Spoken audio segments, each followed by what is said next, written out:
Baik, teman-teman semua. Bismillahirrahmanirrahim. Assalamualaikum warahmatullahi wabarakatuh. Waalaikumsalam. Waalaikumsalam. Apa kabar teman-teman semua? Semoga senantiasa sehat selalu ya malam ini. Happy banget saya Fajri dan juga Afif dari Bankers Light. Ada juga Amir ya.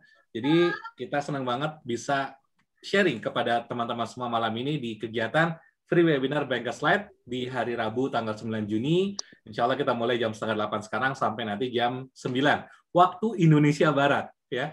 Jadi kalau yang di waktu Indonesia Tengah berarti sampai jam 10, di Indonesia Timur sampai jam 11, dan waktu warga sulit bobo itu berarti sampai tengah malam.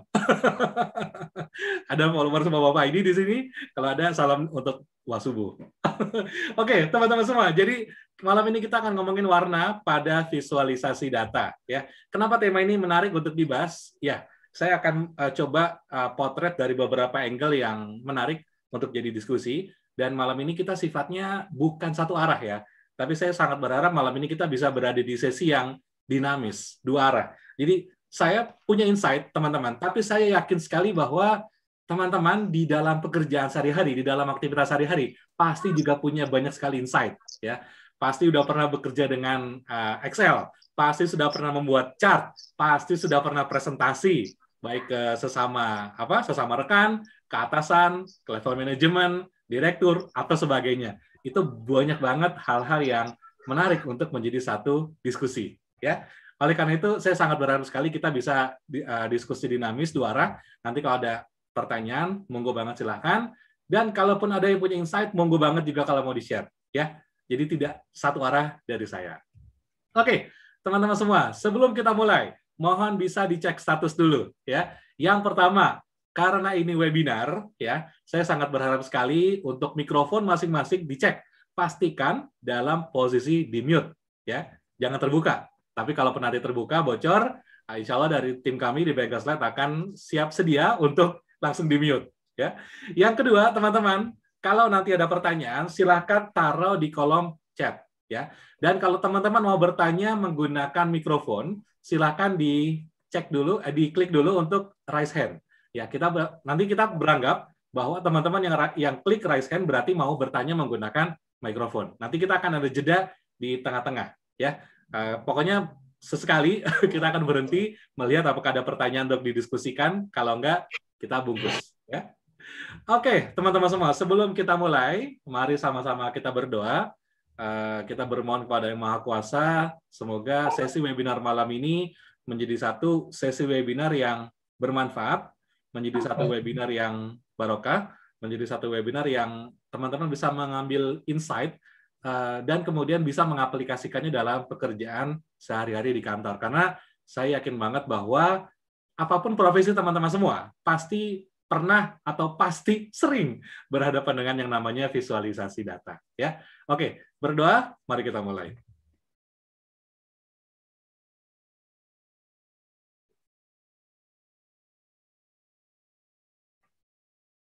Amin, amin, ya rabbal alamin. Oke, baik teman-teman semua. Bismillah, mari kita mulai. Oke, tak kenal, maka kenalan. Ya, kita kenalan dulu. Nama saya adalah Fajri Marifatullah. Saya adalah seorang presentation designer dan juga database enthusiast. Ya, jadi berawal dari karir seorang certified Microsoft Office specialist, teman-teman. Waktu itu saya ngambil langsung dari Microsoft Learning Center. Ujiannya di Indonesia, tapi online, kayak model ujian Cisco ya. Kalau teman-teman ada yang pernah ngambil ujian Cisco, kira-kira begitu modelnya. Nah, itu mulai saya menekuni yang namanya PowerPoint. Itu kayaknya asik banget ya.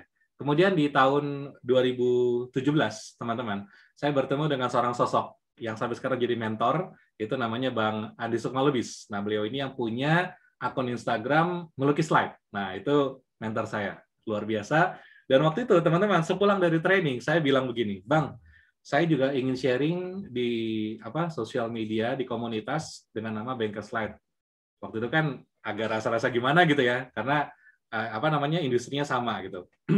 Tapi di luar dugaan saya, teman-teman, tadinya saya mau berpikir mungkin bakal ditanya-tanya sama Bang Andi nih, kenapa bla bla bla gitu ya. Tapi ternyata jawaban Bang Andi begini, Mas Fajri kalau mau sharing silahkan, saya dukung ya. Saya dukung karena Indonesia ini punya 250 juta penduduk dan tidak cukup hanya seorang Andi Sukmalubis yang bisa sharing kepada semua orang ini. Jadi saya butuh sosok-sosok lain yang bisa menjadi perpanjangan tangan dari seorang Andi Sukmalubis. Jadi teman-teman, kita happy banget dapat respon seperti itu dari seorang mentor yang kece ya. Saya nganggap beliau itu udah complete package lah. Senior designer, iya. Mentor, iya. Kakak, iya. Tukang traktir, iya. Karena kalau lagi happy, pasti kita di kontak, suruh ngumpul. Dari traktir. Oke, ya teman-teman, saya juga akhirnya aktif membangun Instagram yang namanya Bengkel Slide. Alhamdulillah saat ini sudah OTW ke 60.000. Mohon doanya dari teman-teman semua. Semoga Instagramnya Bengkel Slide ini bisa menjadi satu hal yang dimana teman-teman bisa jadi tempat untuk belajar. Ya, dan saya pun ke depan punya satu program, nanti ini masih dalam godokan ya, di mana kita nanti coba bikin sesi santai, webinar, membahas 1 atau 2 poin mengenai PowerPoint, ya, karena memang nggak ada habisnya teman-teman. Jadi PowerPoint itu sebetulnya kalau dipikir-pikir, PowerPoint dari dulu sampai sekarang ya begitu-begitu aja, ya, slide, ada alat untuk membuat sebuah tampilan materi presentasi. Tapi ternyata yang berubah itu bukan tools-nya, teman-teman. Yang berubah itu adalah konteks yang bisa kita sajikan seperti apa. Ilmu saya secara hard skill dulu sama sekarang ini relatif mirip-mirip. Tapi kemampuan saya untuk membuat konteks itu lebih terlihat itu selalu bertambah, ya. Dan kalau diskusi sama Bang Andi dan teman-teman di Melukis Slide juga itu banyak banget insight yang seru-seru banget. Ternyata bisa loh seperti ini, bisa loh seperti itu. Dan ternyata ini yang jadi satu core ya, teman-teman semua, bahwa nanti ketika teman-teman masuk ke dunia data visual, aplikasinya nggak akan jadi masalah. Mau pakai Excel, silahkan. Mau pakai PowerPoint, silahkan. Mau pakai Google Slide, silahkan. Mau pakai spreadsheet, Google Spreadsheet, silahkan. Mau pakai Tableau, Power BI, Google Data Studio, silahkan. Nggak ada masalah. Tapi yang jadi masalah itu adalah bagaimana kita bisa menyajikan konteksnya secara mendasar, tapi tepat. Nah, itu yang penting sekali teman-teman semua. Ya. Saya sebelumnya bekerja, teman-teman, sebagian dari teman-teman mungkin juga sudah tahu, saya sebelumnya bekerja di Indosat, kurang lebih 12 tahun, dari mulai bujangan sampai anak kedua. Dan setelah 12 tahun, Oktober 2018, saya keluar dari Indosat, saya resign, dan mulai 2019 bulan Oktober, saya mulai ngajar sampai dengan hari ini. Jadi, kurang lebih 12 tahun saya muter-muter di Indosat. Saya pernah di bisnis, saya pernah di marketing, saya pernah di brand, beberapa produk di IM3 juga pernah ikutan ketika proses melahirkan, dan itu seru banget ya. Sampai terakhir itu saya marketing manager di grup Customer Value Management. Oke, teman-teman, jadi mulai dari 2019 bulan Oktober saya ngajar sampai dengan hari ini, dan semua kelasnya masih dilakukan secara online. Ya. Dan memang kami punya keinginan bahwa semua kelas kami ini dilakukan secara online. Kenapa? Karena memang pertama jangkauannya lebih luas dari Sabang sampai Merauke. Kalau misalnya dilakukan secara offline nggak kebayang yang harus dipersiapkan ya. Tapi alhamdulillah dengan kelas online kita udah pernah mengisi di Aceh, kita udah pernah ngisi di Sulawesi, kita udah pernah ngisi di Jayapura, kita juga pernah ngisi di Nusa Tenggara teman-teman, dan semuanya dilakukan secara Zoom. Jadi memang ini pembelajaran 4.0. Jadi kayaknya seru banget. Udah nggak ada lagi alasan di mana kita nggak bisa belajar. Kenapa? Karena sumber belajar itu bisa dari manapun. Ya, saya yakin saat ini hampir semua expert itu bisa diakses, baik itu dari kelas online-nya, ataupun dari bukunya, ataupun dari YouTube-nya, ataupun dari manapun. Ya, jadi intinya tinggal kitanya nih, mau atau enggak. Kalau mau, insya Allah pasti ada jalan. Ya, dan mohon doanya dari teman-teman semua. Semoga Bengkel Slide bisa terus berbagi kepada lebih banyak audiens lagi di luar sana, dan semuanya bisa lebih paham mengenai PowerPoint, presentasi, dan juga visualisasi data. Amin kan ya? Amin. Boleh tulis di chat teman-teman semua? Amin. Oke, ya alhamdulillah kita juga sudah bekerja sama dengan beberapa company, corporate juga di Indonesia. Seru banget teman-teman semua. Jadi ini juga di luar dugaan, nggak pernah kepikiran akan sampai seperti ini di titiknya yang kita sampai. Alhamdulillah kita dipercaya untuk mengisi beberapa pelatihan online di berbagai corporate juga teman-teman. Alhamdulillah. Yang mau silaturahim silakan buka Instagramnya silakan dibuka, dicari namanya Bengkel Slide dan langsung di-follow ya. Yang mau share kegiatan malam ini juga boleh banget ya. Jadi teman-teman semua yang punya Instagram silakan didokumentasikan, kemudian diupload ke story masing-masing. Nanti colek aja Bengkel Slide. Nanti dengan senang hati kita akan repost postingan dari teman-teman semua. Nah, teman-teman semua, sebelum kita masuk ke yang lebih serius, kayaknya malam ini nggak serius deh. Malam ini santai, malam ini santai. Gini, sebelum kita masuk ke area pembahasan, nah, tepatnya gitu ya, saya akan angkat ini dulu. Ini saya kutip dari presentasinya Mbak Kurniasari Aisyah. Ya. Jadi judulnya Ways to Mislead with Data Visualization. Ya, teman-teman semua, jadi selalu ada apa yang kita sebut sebagai different point of view. Jadi selalu berbeda. Apakah itu kotak, apakah itu lingkaran? Ternyata aslinya itu adalah silinder. Nah, jadi selalu ada perbedaan. Teman-teman tahu nggak? Coba saya mau tanya nih. Menurut teman-teman semua, kenapa terjadi perbedaan sudut pandang? Nah, silakan dijawab di chat, teman-teman. Menurut teman-teman semua, kenapa bisa terjadi perbedaan sudut pandang ketika kita melihat sebuah permasalahan terhadap data? Ya, silakan, boleh tulis di chat. Oke, perbedaan experience, perbedaan knowledge. Oke, betul. Perbedaan warna, bisa. Ambigu, benar. Beda lingkungan, bisa. Komprehensif, ya. Perbedaan cara memandang permasalahan, masuk, ya kan?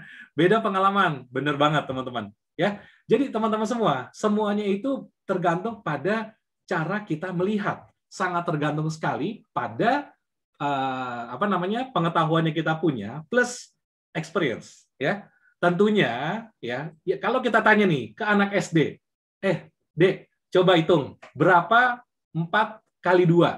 Dengan cepat dia bisa ngomong 8. Tapi kalau kita tanya ke anak TK, berapa 4 kali 2, mungkin dia nggak bisa jawab, ya. Terjadi perbedaan pengetahuan dan juga pengalaman, teman-teman, ya. Pernah nggak teman-teman ngelihat nih, misalnya contoh nih yang paling gampang ya, contoh ya. Teman-teman pergi naik gunung, ya. Untuk orang-orang yang sudah berpengalaman, mungkin persiapannya akan lebih santai atau lebih heboh. Kenapa lebih heboh? Karena begini, wah, dia udah tahu nih, nanti bakal ada hujan, bawa payung. Dia tahu bakal ada tanah blok mungkin, jadi pakai sepatu bot. Jadi udah ada persiapan yang lebih matang atau lebih santai. Ternyata dia udah paham medannya. Tenang, di sana sih tanahnya kering, jadi pakai sandal jepit aja cukup. Nah, kayak gitu teman-teman semua, ya. Jadi bisa banyak banget perspektifnya. Nah, inilah yang terjadi ketika kita datang pada sebuah presentasi dan kita nonton, ya nggak? Ketika teman-teman nonton dan kita luput dalam beberapa hal, maka yang namanya audiens itu akan terjadi bukan apresiasi, terjadi ini ekspektasi yang liar, ya. Pemahaman yang liar. Lihat tabel. Wah, ini tadi dibahas di grup nih. Atasan saya sukanya bikin tabel, Mas. Ya, tabel itu, teman-teman semua, sebisa mungkin kita hindari. Tapi kalaupun tidak bisa dihindari, karena apa? Kalau kita nggak bisa hindari, ya memang itu satu hal yang harus teman-teman terima, ya. Tapi ini nanti yang akan saya coba sorot dari pentingnya menggunakan warna dalam sebuah visualisasi, ya. Nanti selesai ini, saya harap teman-teman punya satu pemahaman yang lebih berbeda. Jadi teman-teman semua, apa sih yang mau kita obrolin malam ini, ya? Tentunya yang pertama kita bakal ngobrolin mengenai visualisasi data. Apa sih visualisasi data? Kenapa ini penting? Kenapa harus belajar? Nah, itu saya coba kemas ringkas, tapi bisa dipahami dengan baik. Yang kedua adalah santapan utama kita mengenai strategi warna dalam visualisasi data. Mas, visualisasi data kan banyak, Mas, macam pembahasannya. Betul, tapi karena keterbatasan waktu, kita hanya akan fokuskan ke masalah pewarnaan, ya. Dan nanti teman-teman di sesi satu lagi, ya, nanti kita lihat waktunya, semoga cukup. Kita akan coba eksplorasi mengenai kasus buta warna. Ya, kemarin saya ada kelas yang namanya Office Data Visualization, dan ini ada 2 alumni yang ternyata mengalami color blind. Jadi dia kemarin cerita banyak, ngobrol sama saya, seperti apa warna yang menurut dia nyaman. Nah, ini nanti mungkin akan saya bahas. Semoga ini akan jadi satu hal yang bermanfaat untuk teman-teman. Sepakat? Oke. Sebelum kita mulai, tulis dulu dong di chat, bungkus. Ya, bungkus. Yang udah siap, ikutan, tulis di chat, bungkus. Ini kalau saya nanya gini, suka ada yang ngiseng nih. Nulisnya bungkus karet 2. Ketahuan sering beli nasi goreng. Mas, cabenya dicampur apa dipisah? Dicampur aja, Mas. Jangan dipisah. Karena saya lagi sedih. Apa sih nggak penting banget. Oke, teman-teman semua. Ya, kita mulai ya. Jadi kita akan bahas, teman-teman. Jadi kita akan diskusi dulu. Apa itu visualisasi data? Nah, Mas Afif boleh minta tolong di-share linknya. Kita akan coba ngobrol apa itu visualisasi data, tapi bukan di chat, teman-teman. Kita akan menggunakan platform yang namanya Google Jamboard. Ya, oke, sebentar. Ya, nah ini udah di-share linknya oleh Mas Afif. Teman-teman silakan diklik. Nah, kalau udah diklik, teman-teman, kita akan masuk ke satu platform yang namanya Google Jamboard. Nah, ini dia Google Jamboard. Ada yang udah pernah pakai Google Jamboard? Kalau ada yang belum pernah, kita bisa cobain bareng. Kalau ada yang udah pernah, ya udah nggak apa-apa. Jadi teman-teman semua, Google Jamboard ini bagus banget buat teman-teman yang berprofesi sebagai guru, sebagai fasilitator, sebagai trainer, teman-teman, ya. Jadi ini asik banget. Oke. Wow. Oh, nggak bisa ya? There are currently too many people viewing this file. Kebanyakan, Mas. Hah? Kebanyakan. Kebanyakan ya? Oke. Ya udah, nggak apa-apa, teman-teman semua. Yang nggak bisa masuk, boleh nanti berkontribusi di chat box. Ya. Oke, nggak apa-apa. Yang udah bisa masuk, jangan coret-coret. Jadi teman-teman semua, yang namanya Jamboard ini adalah satu tools yang akan kita gunakan untuk berbagi atau sharing, ini kayak whiteboard, tapi gede. Ya. Ya udah deh, yang mau coret-coret dulu nggak apa-apa. Nah, jadi teman-teman semua, ketika kita masuk ke Jamboard ini gini, teman-teman kalau di kelas offline ya, itu kan suka ini dapat yang namanya post-it. Nah, post-it kadang-kadang kita tulis ya, kemudian kita tempel. Nah, sama konsepnya dengan Jamboard, teman-teman. Oke, bentar. Oke. Ya, oke, silakan. Ya, teman-teman semua. Jadi, teman-teman semua, kita akan coba sharing mengenai apa itu visualisasi data, tapi coba gunakan yang namanya post-it. Ya, post-it di mana, Mas? Nih, teman-teman lihat di sebelah kiri, ya, di sebelah kiri ada yang namanya sticky note. Nah, ya, silakan diklik sticky note-nya, teman-teman.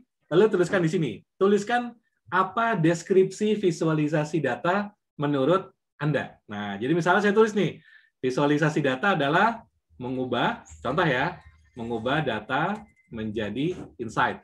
Nah, oke. Lalu tekan save, dia akan muncul, teman-teman, di screen. Ya, silahkan. Saya kasih waktu 2 menit untuk sharing. Monggo silahkan. Yang tidak bisa masuk karena kepenuhan, silahkan dituliskan di chat box, di Zoom. Nggak apa-apa. Ya. Yang bisa tulis di Jamboard, tapi yang tidak bisa, tuliskan di chat box. Nggak apa-apa, teman-teman. Saya juga, ini channel peminatnya banyak banget. Coba, berapa orang ya? Wow, 200, teman-teman. 217 yang udah join. Oke, nggak apa-apa.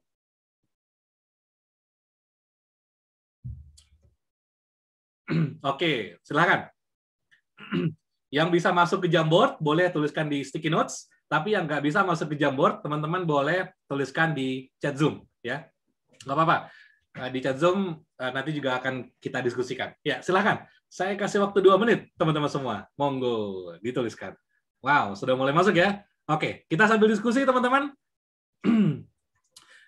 Oke, dari Mas Rizky Mitra, gambar yang menjelaskan data dan informasi. Oke, tampung dulu ya. Oke, dari Mbak Pipit, mengubah data menjadi visual agar mudah dianalisa dan dimengerti. Oke. Mengubah data menjadi satu pemahaman, benar. Oke, membuat data menjadi lebih mudah dimengerti, benar. Cara mengambil perhatian audiens, ya. Caper ya. Gimana caranya biar bisa caper, kira-kira kayak gitu, ya. Oke, mengubah data menjadi gampang dipahami bahkan bagi yang awam. Oke, sekarang kita ke Jamboard dulu nih, teman-teman. Visualisasi data, mengubah kumpulan data menjadi hal yang sederhana untuk ditampilkan. Ya, Benar juga sih. Semakin sederhana, semakin simple, semakin mudah dipahami. Contoh simplicity terbaik itu ya tidak lain dan tidak bukan adalah Steve Jobs. Ya, bagaimana Steve itu bisa membuat. By the way, teman-teman, kalau ada yang baca bukunya Steve Jobs, ternyata Steve Jobs itu mengidap satu kelainan. Ada tahu nggak nama kelainannya apa? Nggak unik. Saya lupa nama kelainannya apa. Jadi gini, intinya kelainannya yang dia miliki itu adalah kalau dia bekerja dengan platform yang terlalu rapat, dia ngerasa pusing. Jadi, oleh karena itu, teman-teman semua, yang namanya device keluaran Apple, itu keyboard, itu Apple itu adalah MacBook, itu adalah laptop pertama dengan keyboard jarang-jarang. Itu sebetulnya terjadi karena memang Steve itu kalau rapat, dulu kan keyboard rapat ya, itu susah, teman-teman. Mau kerja itu susah. Dan ternyata yang mudah bagi Steve, ternyata hampir bisa dipastikan mudah untuk semua orang, ya. Jadi memang saya setuju banget nih mengubah kumpulan data menjadi lebih sederhana, ya. Oke, ada lagi nih, menampilkan data sebagaimana data harusnya ditampilkan. Iya, betul. Ini kayak majas ya, bolak-balik. Oke. Mengubah data menjadi mudah dipahami, oke. Bercerita lewat chart, oke, ya. Data vis adalah menerjemahkan data ke bentuk visual, betul. Ya, pendeskripsian data berdasarkan konteks tertentu yang dapat dimengerti, betul.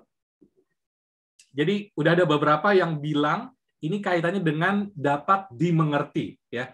Oke, kita lihat lagi teman-teman.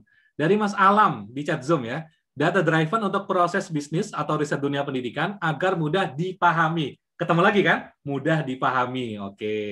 Ya, dari Dr. Lina nih, menampilkan data sehingga mudah dimengerti. Nah, ketemu lagi kan? Dimengerti, dipahami, dimengerti, dipahami. Oke, kita cari lagi yang lain, teman-teman. Ya, di Jamboard kita lihat mengubah data agar lebih mudah dipahami melalui tampilan visual. Mudah dipahami. Ya, ternyata ada satu keyword yang hampir sama, teman-teman semua. Ya, mengubah apaan ya ini jadi oh alah, ini tuh maksudnya. Nah, benar. Ya, oke. Kita lihat lagi, teman-teman. Visualisasi data mengubah data menjadi lebih bermakna. Yes banget, benar. Kadang-kadang gini, ada nggak yang pernah ngalamin? Saya punya data banyak banget, ya, datanya banyak banget, tapi gila ditampilkan itu bacanya susah. Begitu datanya susah dibaca, akibatnya apa? Nggak keluar apa yang mau kita keluarkan, ya nggak? Oleh karena itu, teman-teman semua sangat berbahaya sekali ketika kita tidak bisa memahami apa konteks yang kita miliki, sehingga datanya jadi apa? Jadi sampah. Ya, dan ini banyak banget kejadian. Saya pun juga mengalaminya, teman-teman semua. Ketika di awal masa-masa kerja saya itu nggak ngerti tentang visualisasi data, jadi kadang-kadang suka bingung. Ya, kadang-kadang gini, Einstein itu bilang, ketika saya harus berbagi sesuatu kepada orang lain, maka saya akan menghabiskan waktu untuk bertanya apa yang mau saya sajikan. Jadi mesti nanya dulu nih. Kenapa harus nanya? Karena supaya bisa paham apa yang mau disampaikan. Nah, kadang-kadang kesalahannya gini, tolong dong buatin diagram diagram batang dari mana? Dari sini. Langsung Ctrl A, insert chart bar, selesai. Ya kan, tanpa memperhatikan chart bar-nya itu seperti apa atau warnanya bagaimana, udah nggak peduli. Yang penting jadi. Nah, itu salah satu kesalahan yang cukup fundamental, teman-teman semua. Ya, kita coba lihat lagi di chat Zoom, ya. Menampilkan data sesuai dengan kebutuhan dari Mas Wiyata. Oke. Mantap. Penampilan data dari para desainer menunjukkan keindahan. Benar banget. Ya. Ada satu quote bagus, teman-teman, dari Chris Dutton, founder Maven Analytics. Beautiful is good, but functional is better. But beautiful, both is ideal. Jadi, kalau bisa bagus, itu oke. Tapi kalau bisa, kalau bisa fungsional, itu lebih keren lagi. Tapi kalau bisa dua-duanya, keren. Ya. Jadi, cakep iya, fungsional juga iya.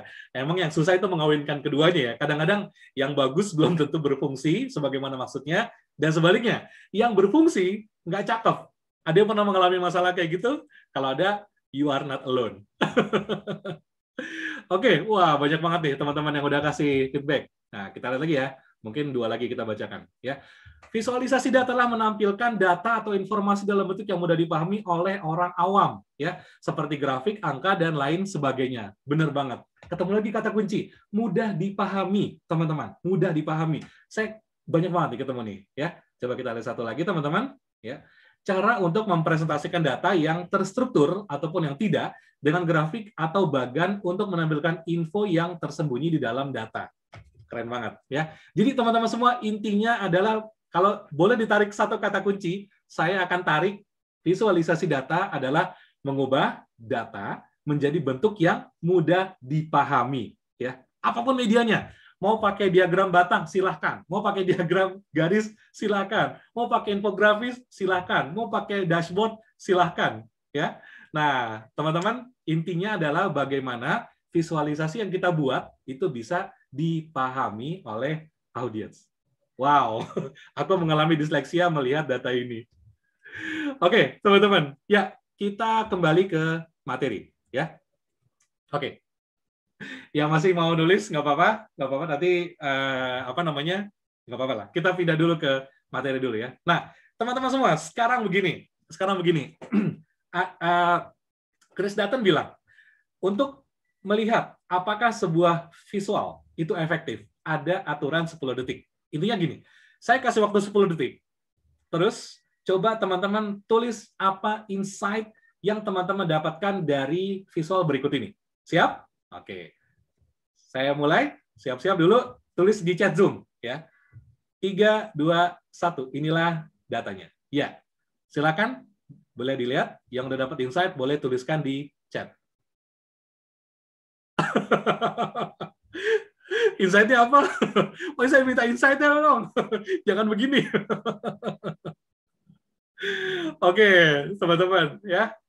Jadi, teman-teman semua, ini adalah suhu rata-rata di 10 kota, ya. Suhu rata-rata di 10 kota dalam kurun waktu 12 bulan terakhir. Ya? Paham? Enggak? Enggak paham, Mas? Ya udah, enggak apa-apa. Ya. Jadi, teman-teman semua, ini adalah suhu rata-rata di 10 kota dalam kurun waktu 12 bulan terakhir. Jadi masing-masing garis itu mewakili satu warna. Masing-masing garis mewakili satu kota. Ya, kotanya di mana? Di bawah. Di bawah nih ada keterangan ya. Kota A, B, C, D sampai kota J. Ya, nah gitu kan? Oke, jadi teman-teman semua, inilah yang seringkali mungkin kita hadapi di kantor. Ketika kita berhadapan dengan sebuah data, kita membuat sebuah visualisasi, tapi kita nggak tahu kira-kira apa yang mau kita tampilkan, teman-teman. Jadi nggak paham, ya. Nah, sekarang teman-teman semua, nah coba kita lihat yang berikut, ya. Tantangannya sama, dalam waktu 10 detik, data yang sama kita coba ubah bentuknya, dan teman-teman coba lihat dan coba tampilkan insight-nya seperti apa. 1, 2, 3. Ya, silakan.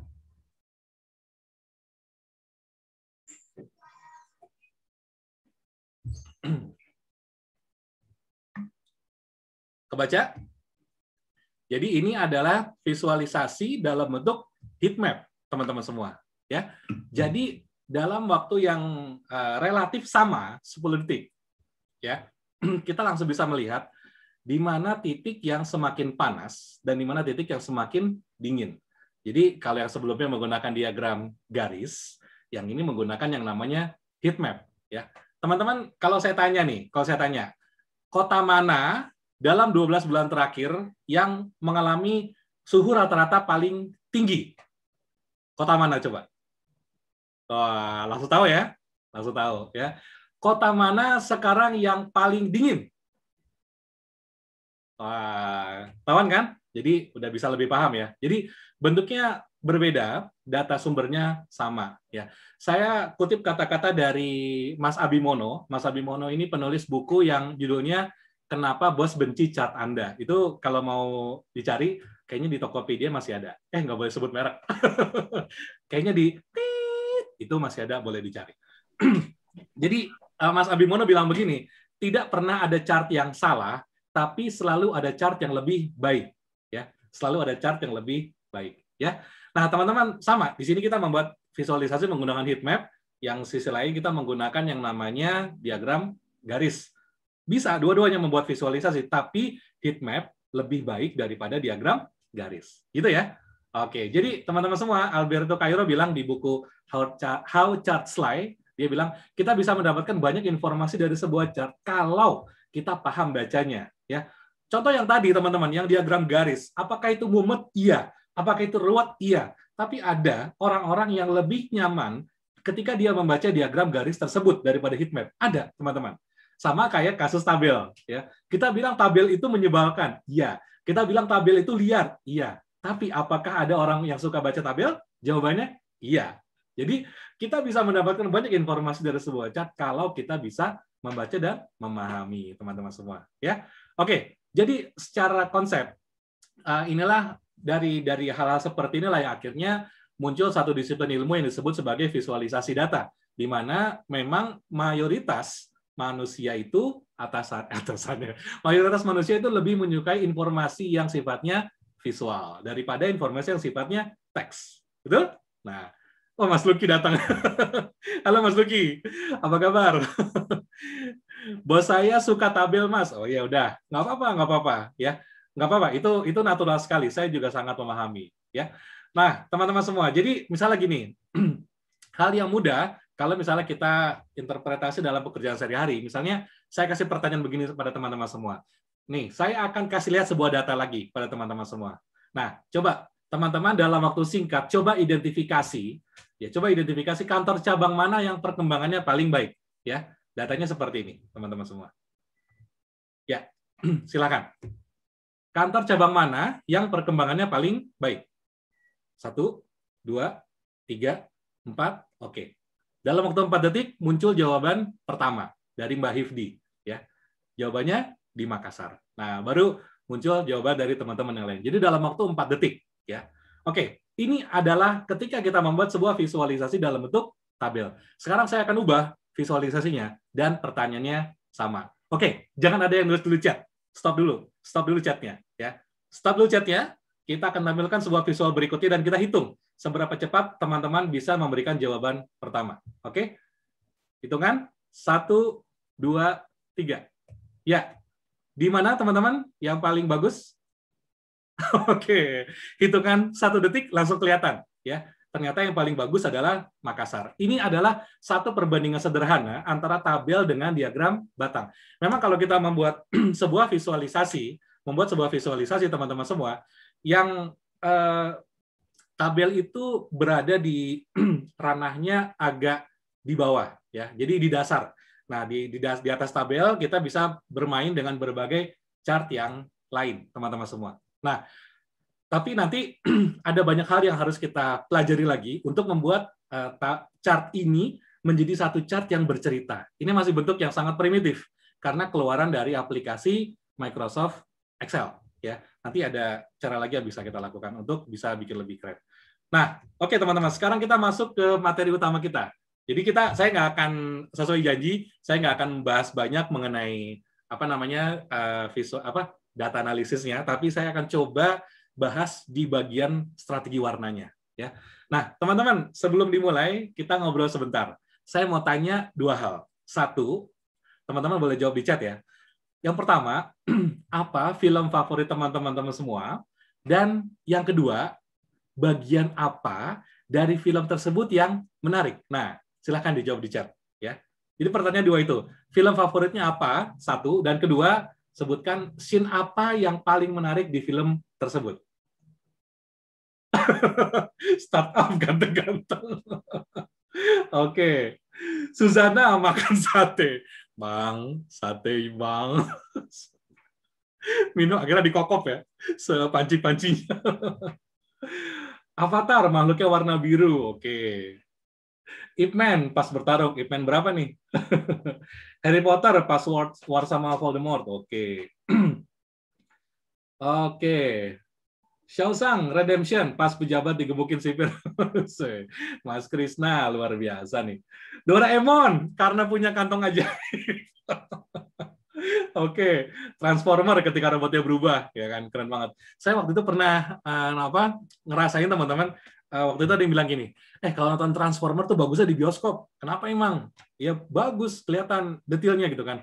Akhirnya saya waktu itu nyoba nonton Transformer di bioskop gitu kan, yang 3D gitu ya. Dan itu kelihatan banget ya, ketika Optimus Prime berubah itu detailnya tuh beda banget rasanya sama nonton di TV gitu ya.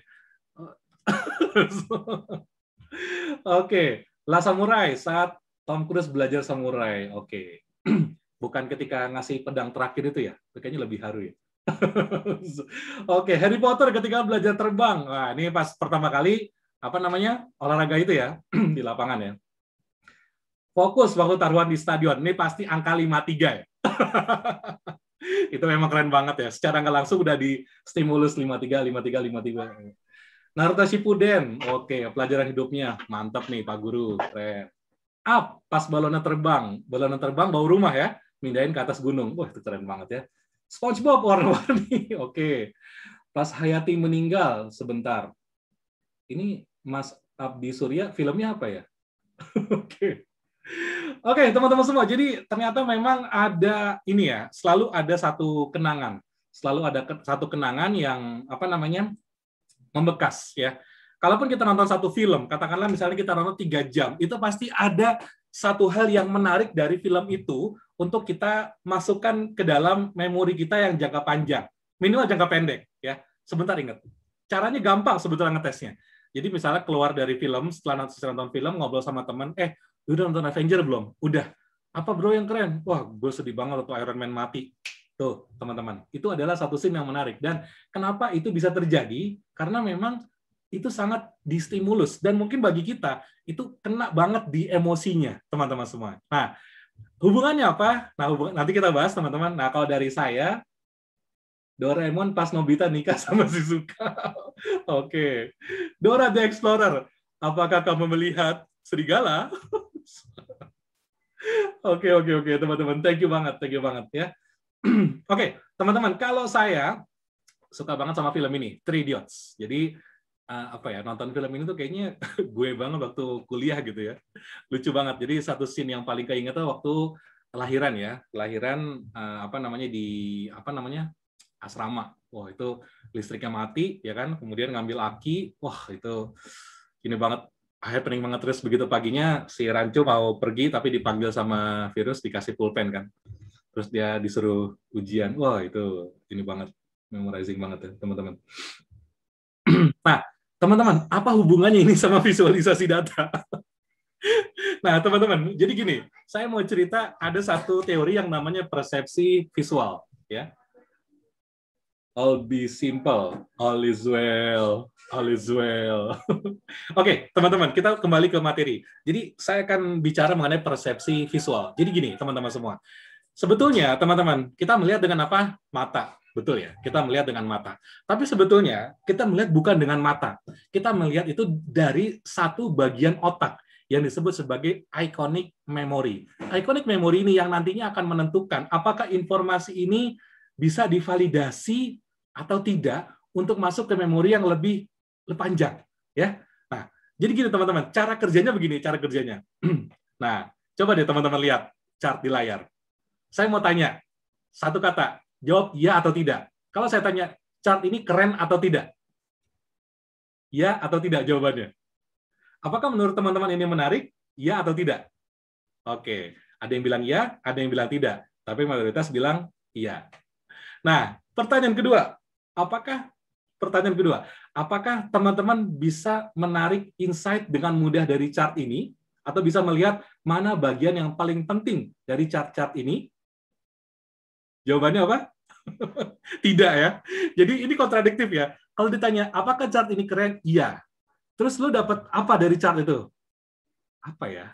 Nah, ya, ini satu diskusi yang memang agak membunder, agak bulat, tapi memang menarik. Dan ternyata itu memang seperti ini, teman-teman semua. Jadi chart yang warna-warni itu belum tentu chart yang bisa diambil atau mudah dipahami, teman-teman semua. Ya, coba kita lihat di berikutnya. Jadi bagaimana persepsi visual itu bekerja. Nah, gini. Kita melihat sebuah chart, stimulus ya. Stimulus datang. Kayak chart yang saya kasih lihat sebelumnya. Kita ngelihat nih. Terus kita melihat dengan apa? Kita melihat dengan mata. Nah, tapi sebetulnya kita bukan melihat dengan mata, teman-teman. Kita melihat dengan satu pecahan dari otak yang namanya iconic memory. Bukan pecahan ya, satu bagian ya. Jadi ada otak itu punya bagian yang namanya long term memory, ya. Ini untuk mengingat memori jangka panjang. Ya, contoh kayak film tadi lah, teman-teman. Ya, saya ada yang bilang apa Doraemon, ya kan? Nontonnya udah puluhan tahun yang lalu, tapi sampai hari ini masih ingat, ya kan? Cerita mengenai Nobita masih kelas 4 SD, nggak pernah naik kelas, ya. Kecuali pas di Stand By Me Doraemon, nggak ada SMP, nggak ada SMA, nggak ada kuliah, tiba-tiba sudah kerja dan sudah nikah sama Shizuka, ya. Oke, nah. Yang kedua, teman-teman, yang lebih pendek, itu ada yang namanya short term memory. Short term memory. Jadi ini lebih pendek. Contohnya gini, misalnya teman-teman yang di rumah ya, misalnya istrinya bilang, Papa, tolong dong ke Indomaret beli apa namanya aqua glass buat acara pengajian nanti sore, ya kan? Si bapaknya berangkatlah ke Indomaret, nggak boleh nyebut merek, berangkatlah ke tit, ya kan? Terus ketika mau beli, yang dibeli tiba-tiba jadi banyak, ya. Atau bahkan titipan istrinya lupa, yang lain dibeli, tapi yang itu enggak. Nah, itu namanya short term memory. Kalau bapak-bapak mengalami kendala seperti itu, bapak-bapak tidak sendirian, itu masalah global. Ya. Tapi teman-teman, ada yang namanya iconic memory. Iconic memory ini bekerja, menurut penelitiannya, itu waktunya kurang lebih setengah detik. Jadi nggak sampai 1 menit. Nah, lihat sekali, nah, langsung kelihatan begitu. Jadi, iconic memory itu cepat banget kerjanya. Dan ketika kita melihat, itu mata kita langsung bisa ngelihat, terus otak kita langsung bisa menangkap apa yang penting di sini. Nah, contoh yang ketika gini, tadi masih ingat yang apa kondisi perusahaan yang paling kantor cabang yang paling bagus, saya kasih 2 chart, yang satu tabel, yang satu diagram garis, teman-teman langsung bisa melihat mana yang lebih menarik di situ ya. Sama kayak sebelumnya masalah suhu rata-rata di 10 kota. Teman-teman dengan cepat matanya bisa menangkap sesuatu yang berbeda. Nah, sekarang pertanyaannya, bagaimana membangun itu ketika kita membuat sebuah visualisasi data? Nah, jawabannya adalah kita harus merayu iconic memory. Nah, jadi yang kita kasih lihat itu bukan mata targetnya, tapi targetnya adalah iconic memory yang akan menjadi pemvalidasi bahwa ini ada sesuatu yang penting, teman-teman. Ya, oke, kita lihat slide berikutnya. Nah, sekarang teman-teman semua, coba lihat di layar, ya, coba lihat di layar, coba hitung ada berapa angka 7 yang muncul di layar. Silakan. Yang udah ketemu boleh tuliskan di chat. Berapa angka 7?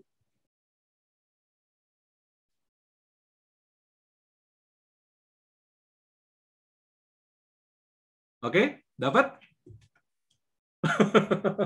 Ada yang bilang 5, ada yang bilang 7, ada yang bilang banyak. Nah, teman-teman semua, jadi kalau misalnya seperti ini, teman-teman semua, ya, pertanyaannya kan gampang. Coba hitung, ada berapa angka 7 yang Anda lihat? Jawabannya mungkin bervariasi. Ada yang bilang 5, ada yang bilang 6, ada yang bilang 7, ada yang bingung. Ya. Nah, coba hitung ada berapa? 1, 2, 3, 4, 5. Oke. Ya, baik teman-teman semua. Nah, kalau datanya seperti ini, yang terjadi apa? Yang terjadi adalah scanning. Benar nggak? Teman-teman akan scanning baris pertama. Lihat, di baris pertama ketemu berapa? Di baris kedua ketemu berapa? Di baris ketiga ketemu berapa? Di baris keempat ketemu berapa? Nah, ya, mata kita akan scanning. Tapi bagaimana kalau saya tampilkan datanya seperti ini? Nah, apakah diperlukan scanning? Nggak perlu. Kenapa? Karena mata kita sudah tahu mana yang harus dilihat. Ya, langsung kelihatan. Jadi bagi teman-teman semua yang menjawab ada 5 angka 7, jadi itulah yang betul. Di slide ini ada 5 angka 7. Nah, inilah peranan warna untuk merayu si iconic memory. Ya, paham ya teman-teman ya sampai sini ya. Oke, sampai sini kita berhenti sejenak. Yang mau bertanya, monggo silahkan. Kalau nggak ada pertanyaan, boleh tuliskan di chat. Lanjut. Oke, ada peserta offline. Kadang-kadang suka handstand dia. Oke, lanjut ya. Paham sampai sini ya. Jadi sampai sini teman-teman itu dipahami dulu bahwa visual persepsi itu sangat penting ketika kita membangun satu atau membuat sebuah visualisasi. Kenapa? Karena kita dalam kondisi yang sangat singkat langsung bisa kasih tunjuk ke audiens mana yang penting. Ya, oke, lanjut ya. Nah, teman-teman sekarang bagaimana bagaimana kita bisa membuat visualisasi itu lebih banyak merayu si iconic memory. Nah, jawabannya adalah pre-attentive attribute. Jadi ini saya kutip dari bukunya Mbak Kole Nussbaum-Ragnaflik, penulis buku Storytelling with Data. Jadi dia bikin ada yang namanya pre-attentive attribute, ya. Pre-attentive attribute atau disebut juga sebagai bahasa Indonesianya adalah atribut caper. Atribut yang kerjanya cari-cari perhatian. Jadi teman-teman semua, mata kita itu kalau ada sesuatu yang berbeda, itu langsung bereaksi, ya. Entah orientasinya berbeda, ketebalan garisnya beda, panjang garisnya berbeda, ukurannya berbeda, warnanya berbeda, intensitasnya berbeda, posisinya geser dikit, ada motionnya, teman-teman, dikotakin. Nah, teman-teman saya mau tanya, kalau bikin tabel, kalau udah bingung mengambilkan data di sebuah tabel, teman-teman pasti kalau mau ngasih insight-nya di gini, di row-nya dikasih warna, atau dikasih tanda panah, atau dikasih kotak, gitu ya. Ada yang melakukan seperti itu, teman-teman? Nah, kalau iya, maka sebetulnya teman-teman sudah melakukan yang namanya pre-attentive attribute. Ya, kenapa? Karena teman-teman mau memberitahu kepada audiens, lihat di bagian ini. Tolong dong, lihat di baris ke-7. Dikasih tanda, dikotakin, dikasih tanda panah. Itu namanya pre-attentive attribute, teman-teman semua. Ya, dan memang betul, caranya begitu. Kalau kita sudah bekerja dengan data yang sangat ruwet. Ya, oke. Kita lanjut ya teman-teman ya. Jadi sekarang kita akan main kuis lagi. Kemana mata memandang ya. Jadi malam ini kita seru-seruan teman-teman ya. Kemana mata memandang. Oke. Sebelum main kuis, udah pada siap? Kalau udah pada siap, boleh tulis di chat. Siap. Kasih tanda panah. Kasih tanda seru. Iya, siap. Ada yang offline lagi. Oke teman-teman. Kemana mata memandang ya. Kemana mata memandang? Dari mata turun ke hati. Oke, teman-teman. Gambar yang pertama. Kemana mata teman-teman melihat?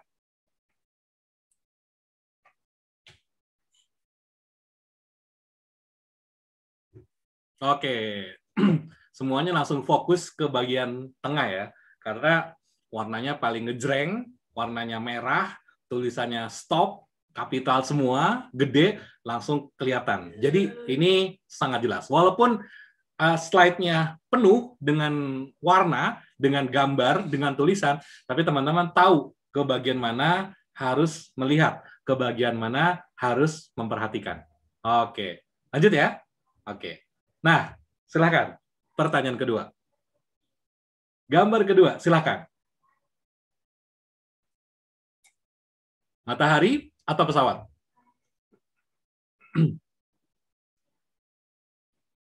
Nah, oke ya. Sip. Ada yang bilang matahari, ada yang bilang pesawat, teman-teman. Tapi sebetulnya kedua gambar ini saling berkaitan, ya. Untuk teman-teman yang melihat matahari, tentunya setelah melihat matahari akan melihat pesawat. Dan untuk teman-teman yang melihat pesawat, ya, pasti berikutnya akan melihat matahari. Meskipun kalau saya pribadi akan melihat duluan yang matahari, teman-teman. Jadi ada karena lebih berpendar, ya. Tapi nggak apa-apa teman-teman semua. Dan seperti ini banyak banget dipakai teorinya. Jadi ketika kita menampilkan ada dua objek, ya, kalau kita mau menampilkan slide-nya penuh banget kayak gini, ya kan, itu semuanya mungkin akan liar. Tapi kalau kita mau fokus ke dua hal, ya udah fokus ke dua hal saja, teman-teman semua. Ya. Oke, ada yang melihat pesawat, ada yang melihat matahari, ada yang melihat matahari dari pesawat. Oke. Oke, teman-teman. Lanjut ke pertanyaan ketiga. Nah, ini ada slide ketiga. Mana yang teman-teman lihat duluan?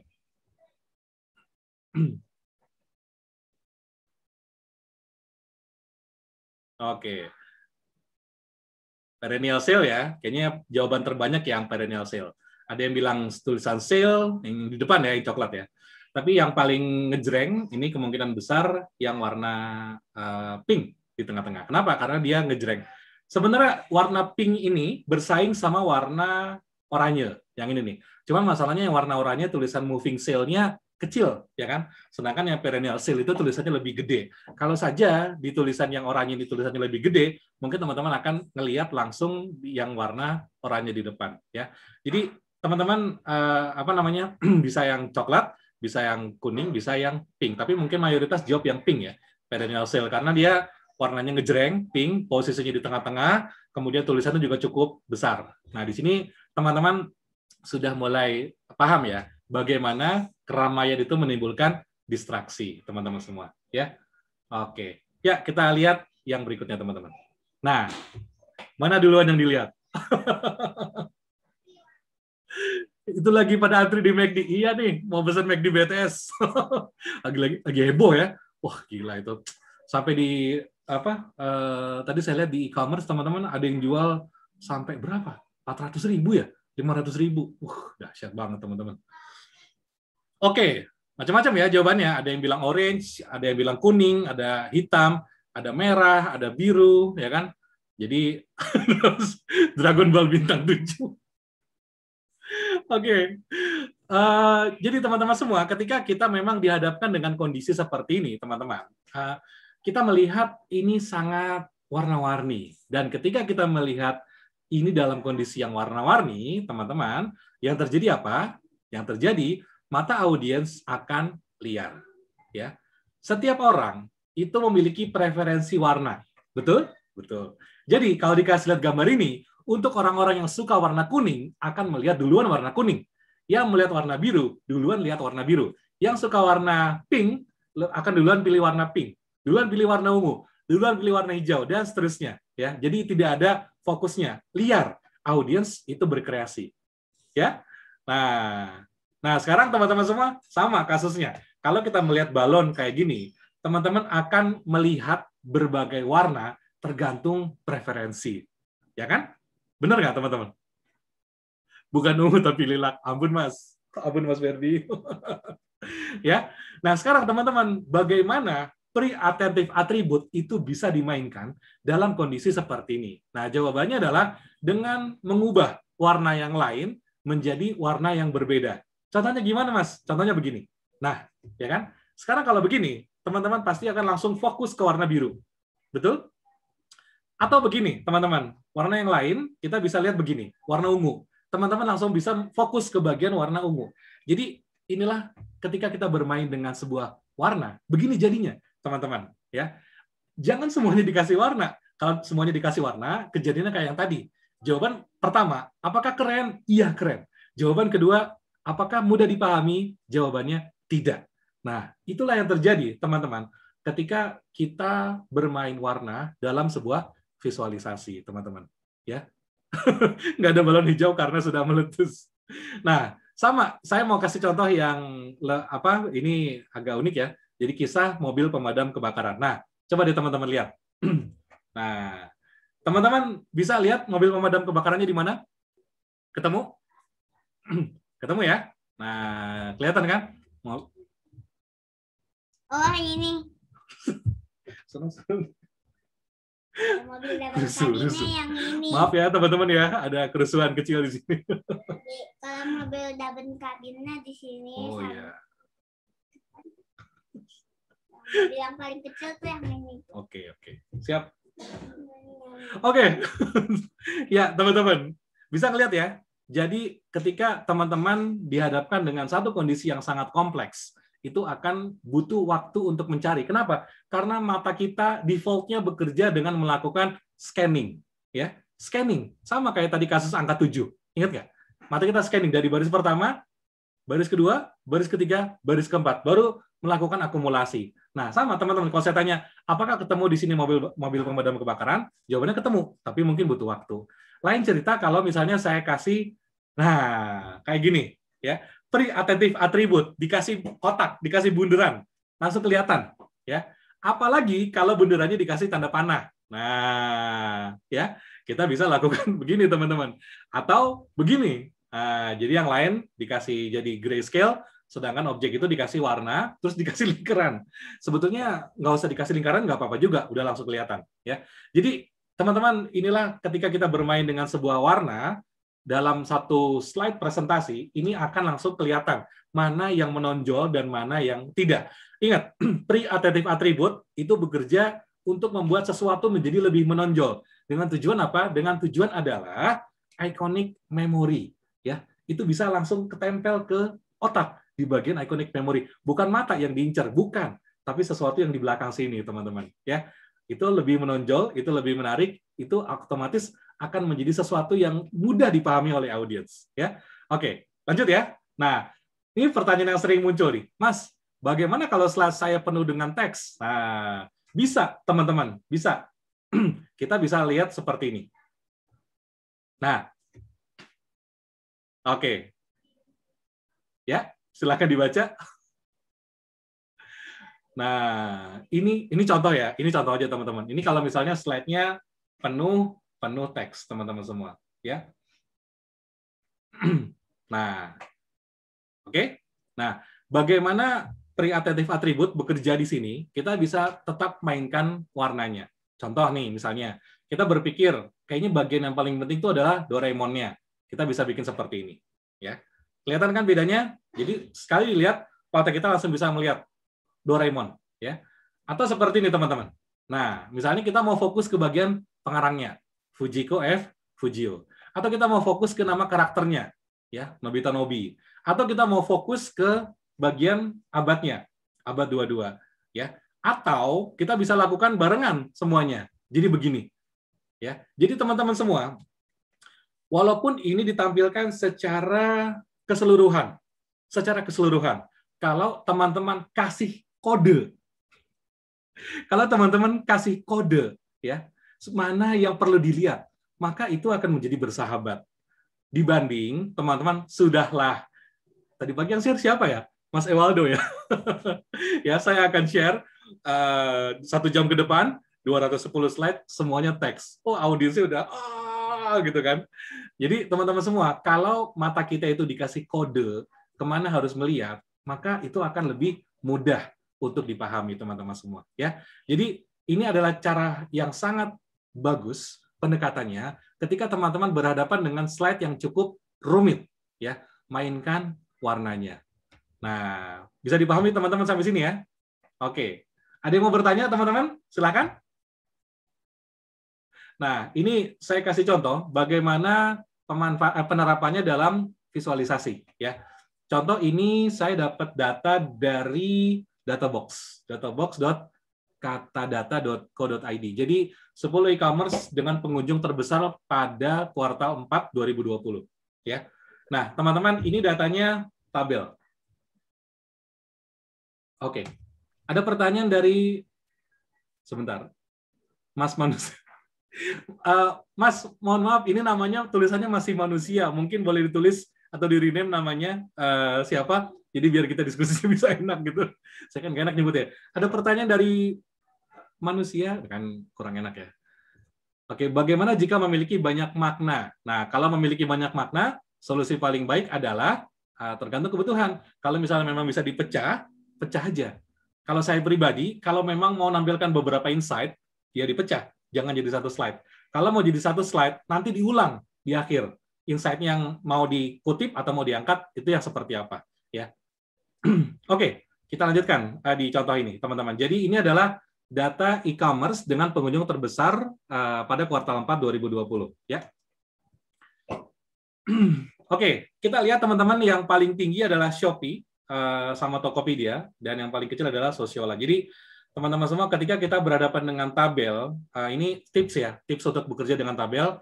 Yang pertama, sudah pasti teman-teman untuk judul header, untuk judul tabel, kasih dia warna yang berbeda dan di bold, jadi supaya ketahuan itu judul. Yang kedua, kalau ada data, ada angka, lebih baik itu diurutkan dari yang paling tinggi ke yang paling rendah, karena biasanya tabel itu akan bicara mengenai ranking. Ya, kalau bisa diurutkan. Kalau nggak bisa diurutkan, teman-teman bisa kategorikan. Contoh, misalnya yang satu, misalnya ada daerah nih, Jawa Barat, Jawa Timur, Jawa Tengah, kumpulin, clusterin.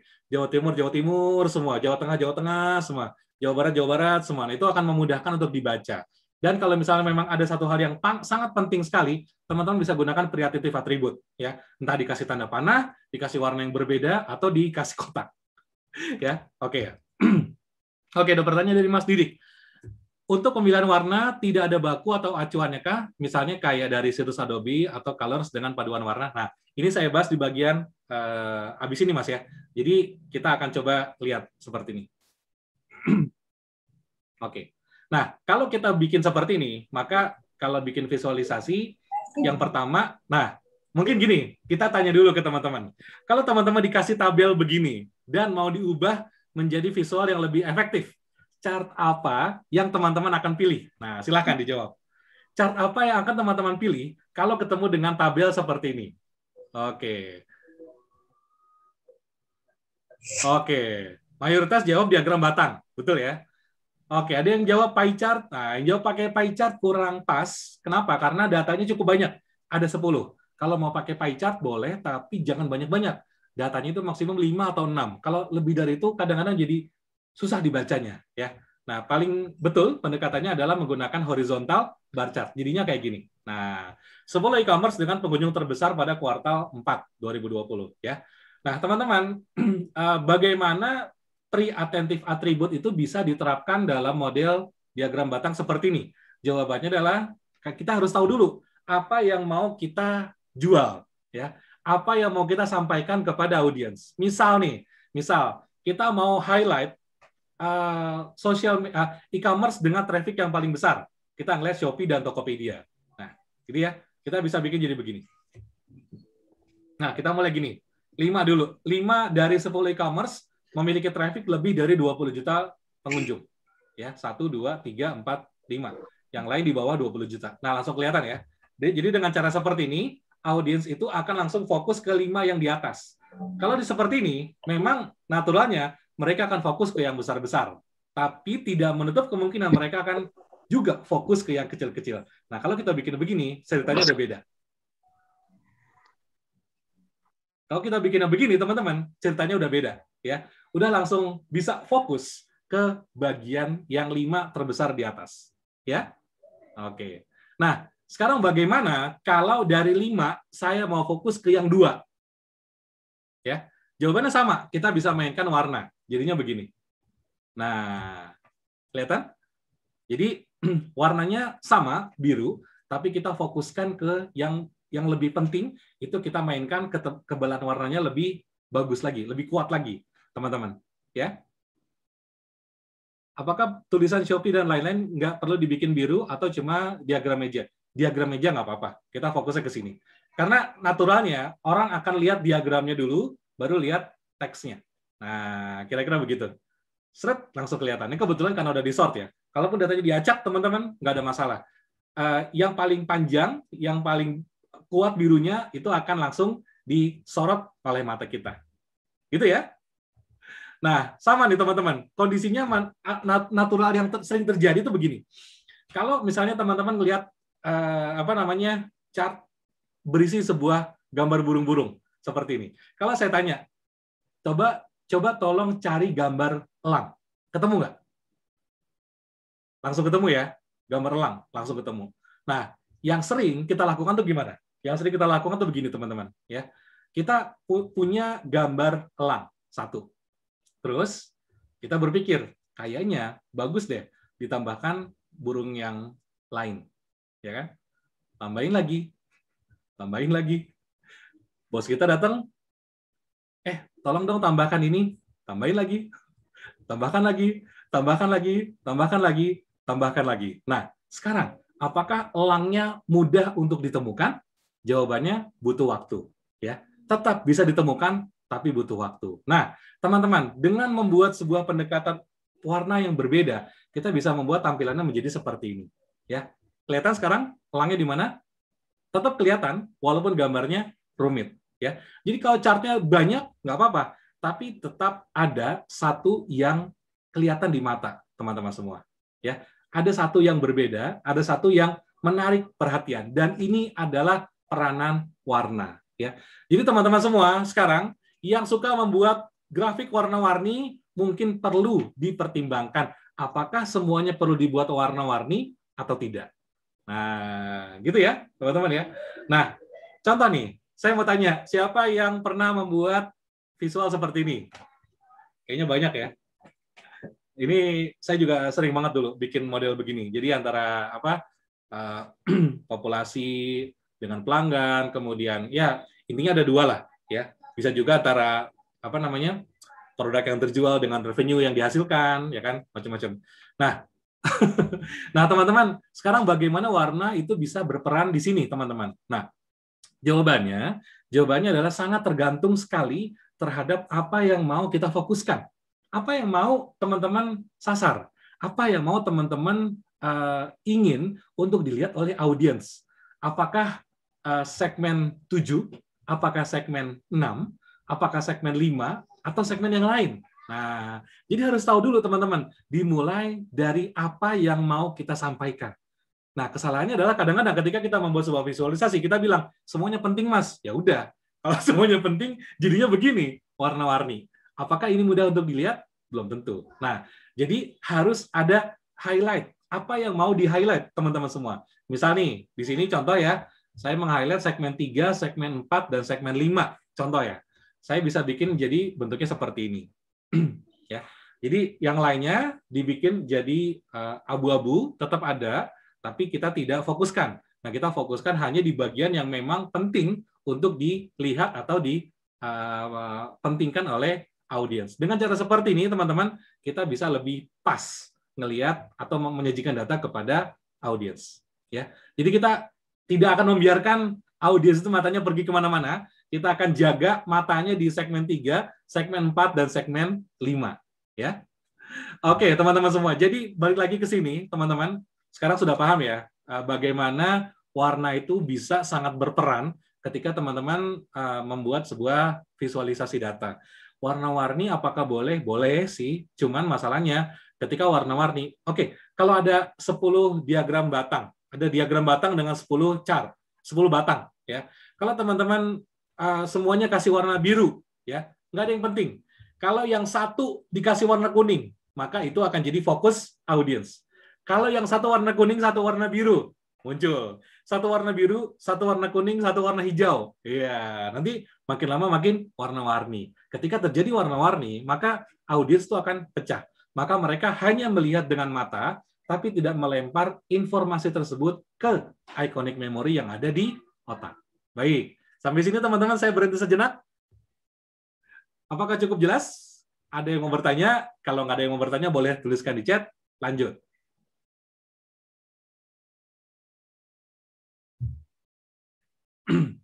Nah, nanti dalam prakteknya, teman-teman, kita bisa menggunakan warna nih kaitan sama branding. Ya. Misalnya, misalnya saya kerja di Telkomsel. Contoh nih, benci warna merah. Ya, maksudnya itu ya. Ya, misalnya kita bisa fokuskan warna-warna yang senada dengan branding dari perusahaan kita. Contoh, teman-teman. Jadi lebih mantap. Oke, ada pertanyaan dari Kak Vika. Apakah ada warna tertentu yang lebih disarankan untuk visualisasi data? Jawabannya, saya sampai sekarang belum pernah menemukan satu referensi warna yang sama. Maksudnya gini, yang bagus warna hijau, yang bagus warna biru, yang bagus warna kuning, gitu. Enggak ada. Tapi biasanya rata-rata buku atau referensi itu menyarankan seperti ini. Ada satu warna atau satu bagian yang di-highlight. Ya. Nah, memang ada kesepakatan secara tidak tertulis. Biasanya warna merah itu mengidentifikasikan kondisi yang tidak terlalu baik atau tidak terlalu bagus. Ya. Jadi kalau menggunakan warna merah, hati-hati. Selain warna merah itu tidak ada tidak ada keharusan, bebas saja.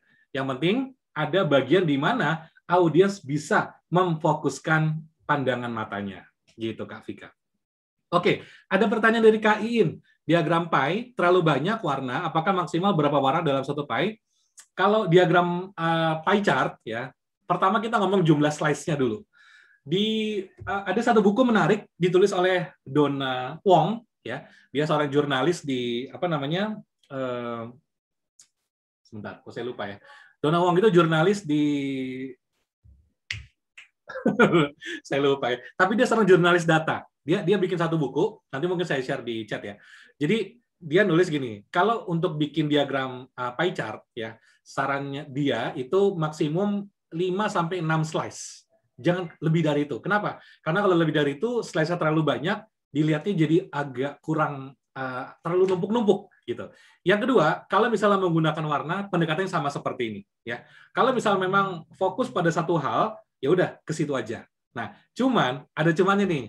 Di buku Storytelling with Data, ini ditulis oleh Knaflic ya, dia tidak menyarankan menggunakan pie chart.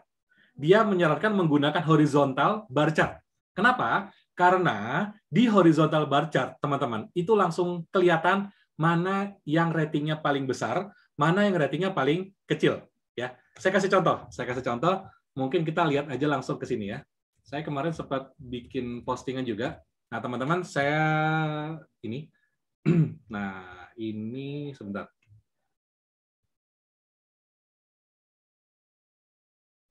Ini ada yang ini.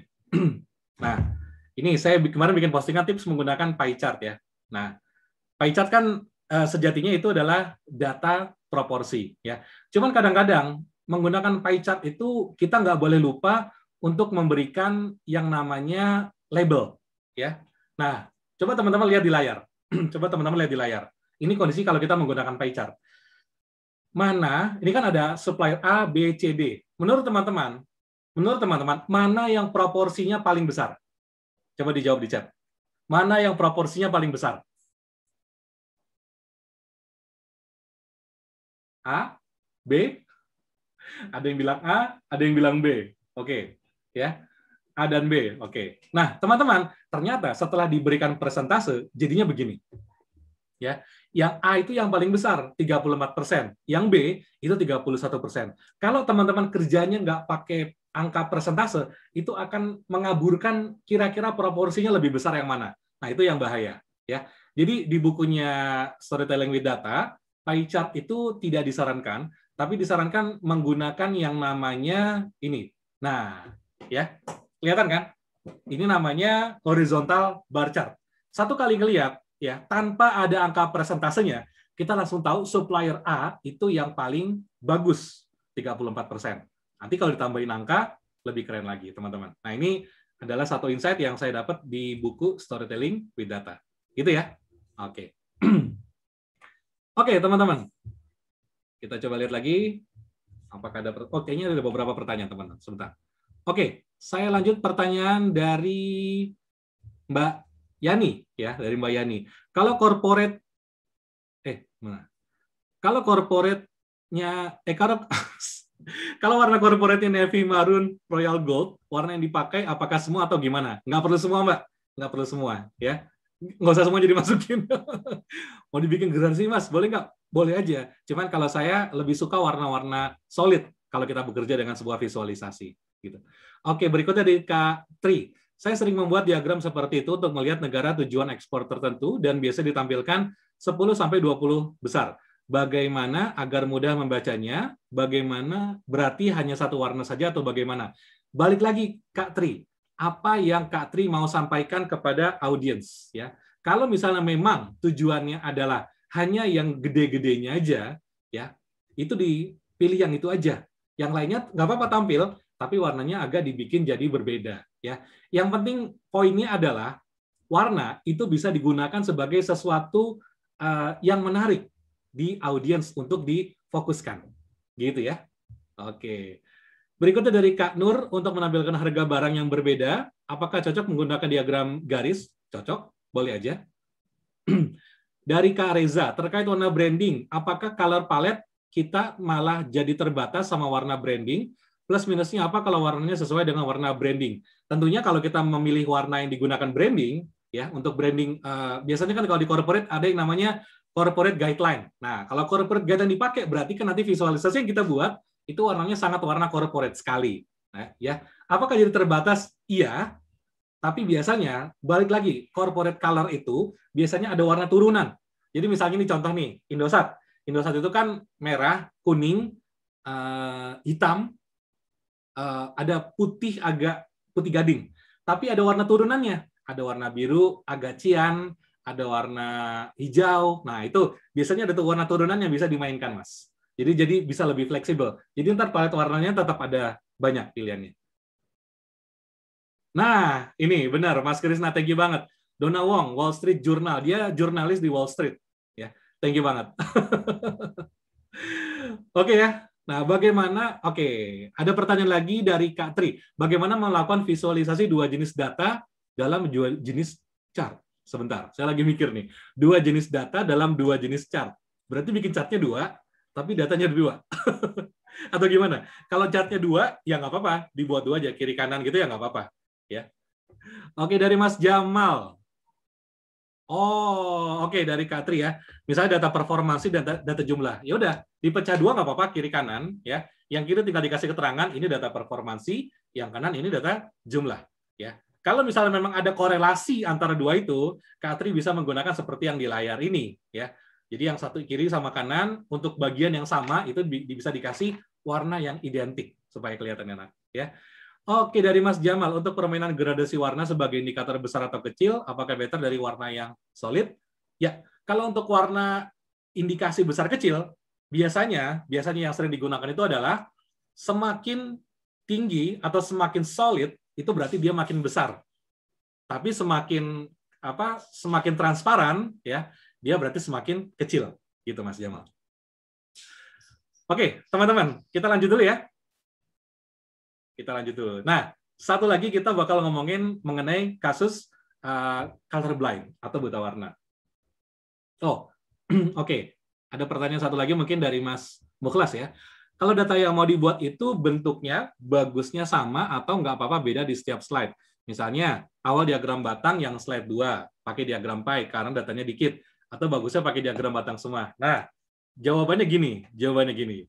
Ingat Mas, yang namanya visualisasi dibuat untuk sebuah tujuan. Kalau misalnya tujuannya sama semua, apakah bisa menggunakan visualisasi yang sama? Jawabannya iya. Tapi ingat ya, kan tadi kita ada beberapa contoh sampel ya. Tabel versus diagram garis. Ya. Kemudian ada lagi contoh diagram garis versus heat map. Pada intinya kita harus tahu apa yang mau disampaikan dan apakah itu akan mudah dipahami dengan jelas? Kalau jawabannya iya, nggak ada masalah. Ingat tadi ketika kita latihan, mayoritas peserta itu menjawab visualisasi data adalah bagaimana data itu bisa mudah dipahami oleh audiens. Ya, kalau ternyata chart di slide 1 pakai diagram batang, di slide 2 pakai pie chart, gimana Mas? Ya nggak apa-apa. Selama memang tujuannya terpenuhi, nggak ada isu. Kalau saya pendekatannya begitu, Mas Mukhlas.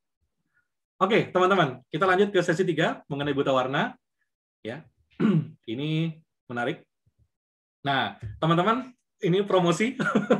Jadi, bagi yang tertarik untuk belajar di data visualisasi, kita ada kelas tanggal 14 sampai 23 Juni.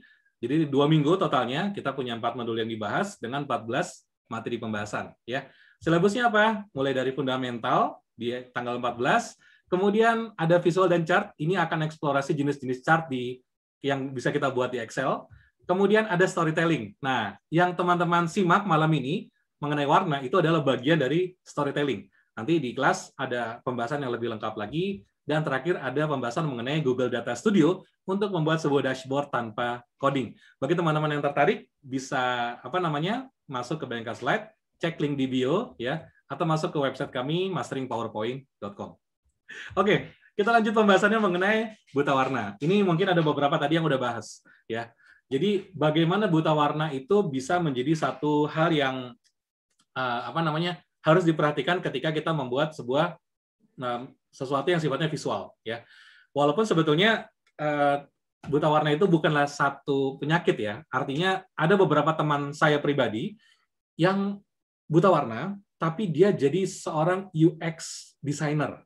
Ya, UX designer. Terus saya tanya, emang nggak kesulitan mengenali warna gitu? Dia bilang ada, tapi lama-lama jadi biasa. Artinya ini bukan satu handicap atau kendala. Dan mungkin di antara para audiens yang hadir malam ini juga ada yang menderita buta warna, tapi nggak masalah teman-teman. Jadi ini nggak jadi masalah. Nah, teman-teman, ini mungkin saya cerita dulu ya. Apa sih buta warna itu? Jadi buta warna itu adalah kondisi di mana seseorang itu memiliki persepsi warna yang berbeda. Kenapa? Karena ada pigmen warna mata, pigmen warna yang tidak ada di mata. Ya, jadi misalnya ada kondisi pertama yang paling banyak itu adalah kesulitan membedakan warna merah, dan hijau. Ya. Dan kedua, yang paling banyak ditemukan juga adalah kondisi kesulitan membedakan warna biru sama kuning, teman-teman. Nah, seperti apa kejadiannya? Nah, kejadiannya begini. Biasanya kalau kita mau tes buta warna, itu ditesnya kayak gini. Jadi dikasih lingkaran-lingkaran, di dalam lingkaran itu ada warna-warna ya. Teman-teman yang bisa melihat dengan normal, tidak ada kelainan, itu melihatnya 12, 33, 38, 51, 69, dan 74. Bagi teman-teman yang tidak bisa melihat dengan jelas, ada kemungkinan pigmen warnanya tidak sempurna. Tapi itu bukan penyakit, ya. Nah, teman-teman, bagaimana hasilnya? Bagaimana ketika warna itu dilihat dari persepsi yang beda? Nah, saya kasih contoh. Ini saya ambil dari boardpanda.com, ya. Kalau mata normal itu melihatnya seperti ini. Nah, kalau dilihat dari perspektif yang colorblind, jadinya begini. Jadi ada 3 macam, teman-teman. Deuter anomali, protanopia, sama tritanopia. Jadinya begini. Nah, yang menjadi masalah itu adalah ketika harus melihat sebuah objek dengan warna gradasi. Nah, itu yang jadi masalah. Tapi kalau bukan gradasi atau warna solid, biasanya cukup baik, cukup bisa dibedakan. Makanya nanti kalau teman-teman lihat visual yang saya buat tadi kan, yang satu warnanya abu-abu, yang satu warnanya ngejreng. Nah, itu kalau dilihat dari sisi yang berbeda, persepsi yang beda, itu akan tetap bisa dilihat atau tetap bisa dinikmati, teman-teman. Ya, makanya pilihan warna-warna saya itu biasanya nggak terlalu banyak, nggak terlalu macam-macam. 2 atau 3 warna itu biasanya udah cukup banyak, teman-teman. Kita lihat yang lain. Ini kalau dari penglihatan normal, ya, warna-warni ya, ada berbagai macam buah. Kalau di buta warna, jadinya seperti ini, teman-teman. Jadi kalau deuter anomali, protanopia dan tritanopia jadinya begini. Jadi ada kesulitan masalah warna merah sama hijau. Ya, kalau di protanopia jadinya relatif hijau kuning, kalau di tritanopia jadinya relatif merah, teman-teman. Kalau di deuter anomali relatif coklat, ya, seperti ini. Contoh yang lain, teman-teman. Nah, ini kalau dari normal vision, kalau di colorblind jatuhnya begini. Ya. Nah, teman-teman bisa ngelihat kan, di sini kalau misalnya kita coba lihat ya, di burung ini teman-teman ada yang merah sama hijau. Untuk yang protanopia itu relatif kelihatan sama, ya, hijau-hijau. Jadi yang merah jadi hijau, yang hijau tetap hijau. Yang biru juga jadi relatif hijau, mirip-mirip gitulah. Jadi teman-teman semua, nah yang ini kalau yang buta warna sebagian. Kalau buta warna total itu jatuhnya seperti ini. Ini kalau normal.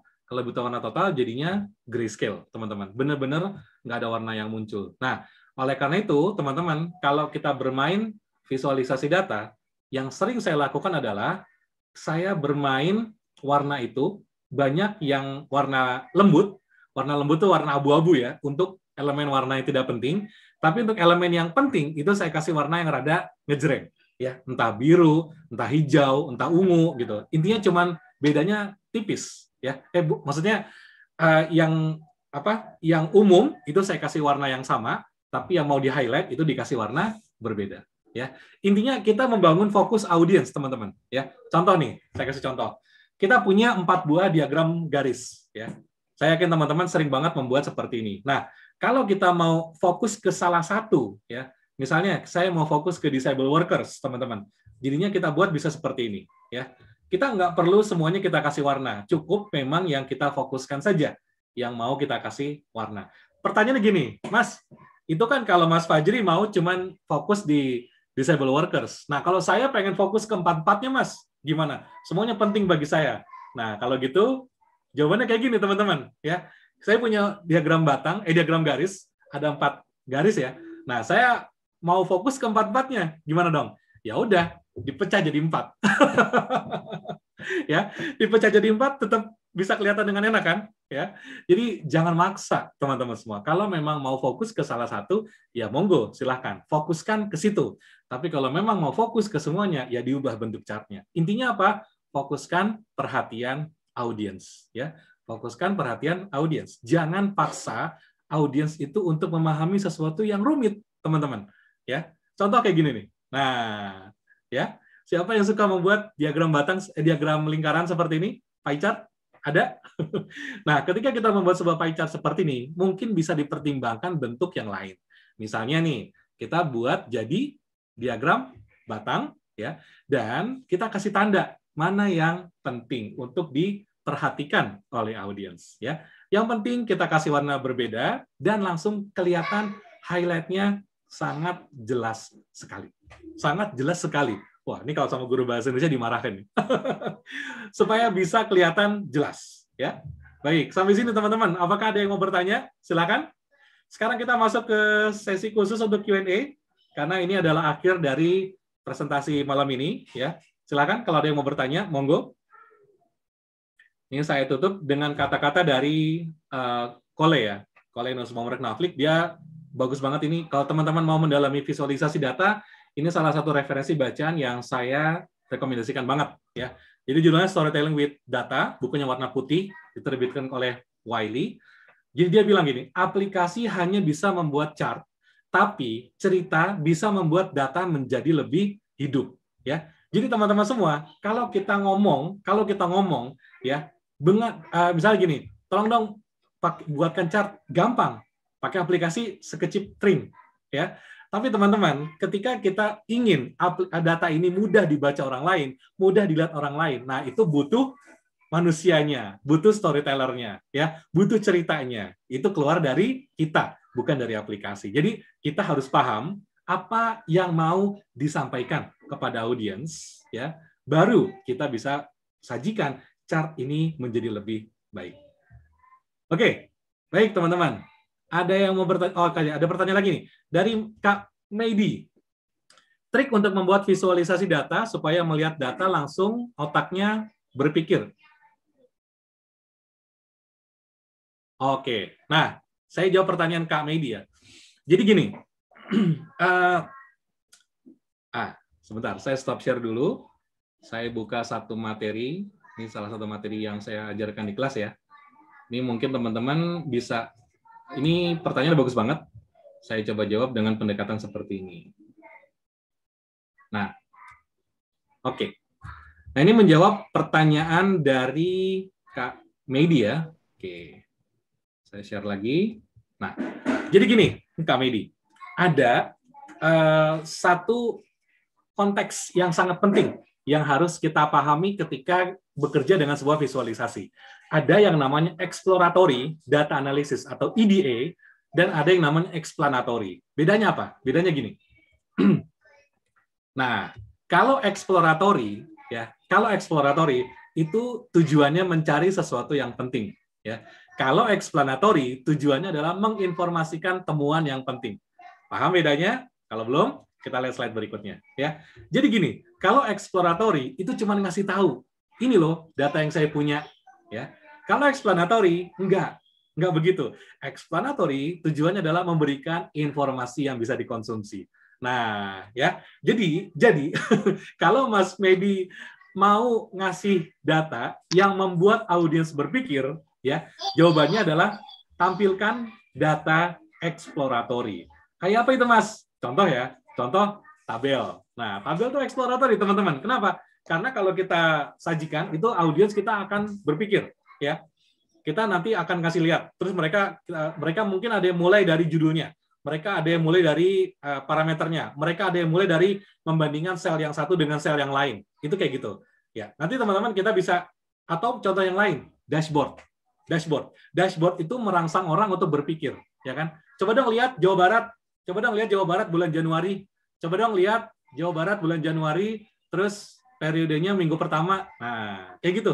Itu jadi mikir kan? Nah, kalau explanatory enggak.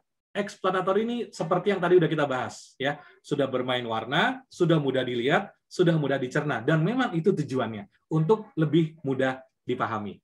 Gitu ya. Oke, ada pertanyaan dari Kak Vicky. Dalam satu kali presentasi, apakah ada batas jumlah data tertentu yang dapat kita jelaskan menggunakan chart? Nah, jawabannya nggak ada. Nah, ini saya ada satu kutipan dari Duarte, itu bagus banget ya. Dan ini juga dikutip oleh Bang Andi. Jadi Duarte bilang begini, dalam membuat sebuah presentasi, jangan pernah menghitung jumlah slide kita, tapi pastikan jumlah slide kita diperhitungkan. Artinya apa? Artinya ketika kita membuat sebuah visualisasi yang bisa juga direpresentasikan seperti ini, ya, tidak nggak ada masalah mau ngeliatin berapapun. Yang penting ini mudah untuk dipahami oleh audiens dan bisa diperhitungkan. Intinya apa? Intinya kita mau ngasih oleh-oleh dibawa pulang. Supaya apa? Supaya audiens itu ingat terngiang-ngiang, ya kan? Oh, ternyata perusahaan saya bagus loh performance-nya. Kan bulan depan bonus cair. Nah, kalau itu sih nggak usah pakai visualisasi yang gimana-gimana ya. Pakai teks hitam putih juga udah langsung terngiang-ngiang gitu ya. Oke, Kak Vicky, kira-kira itu jawabannya. Jadi nggak ada batasan, tapi yang penting pastikan ini bisa dikonsumsi dan dipahami oleh audiens. Begitu, teman-teman. Oke, ada lagi yang mau bertanya? Monggo silakan.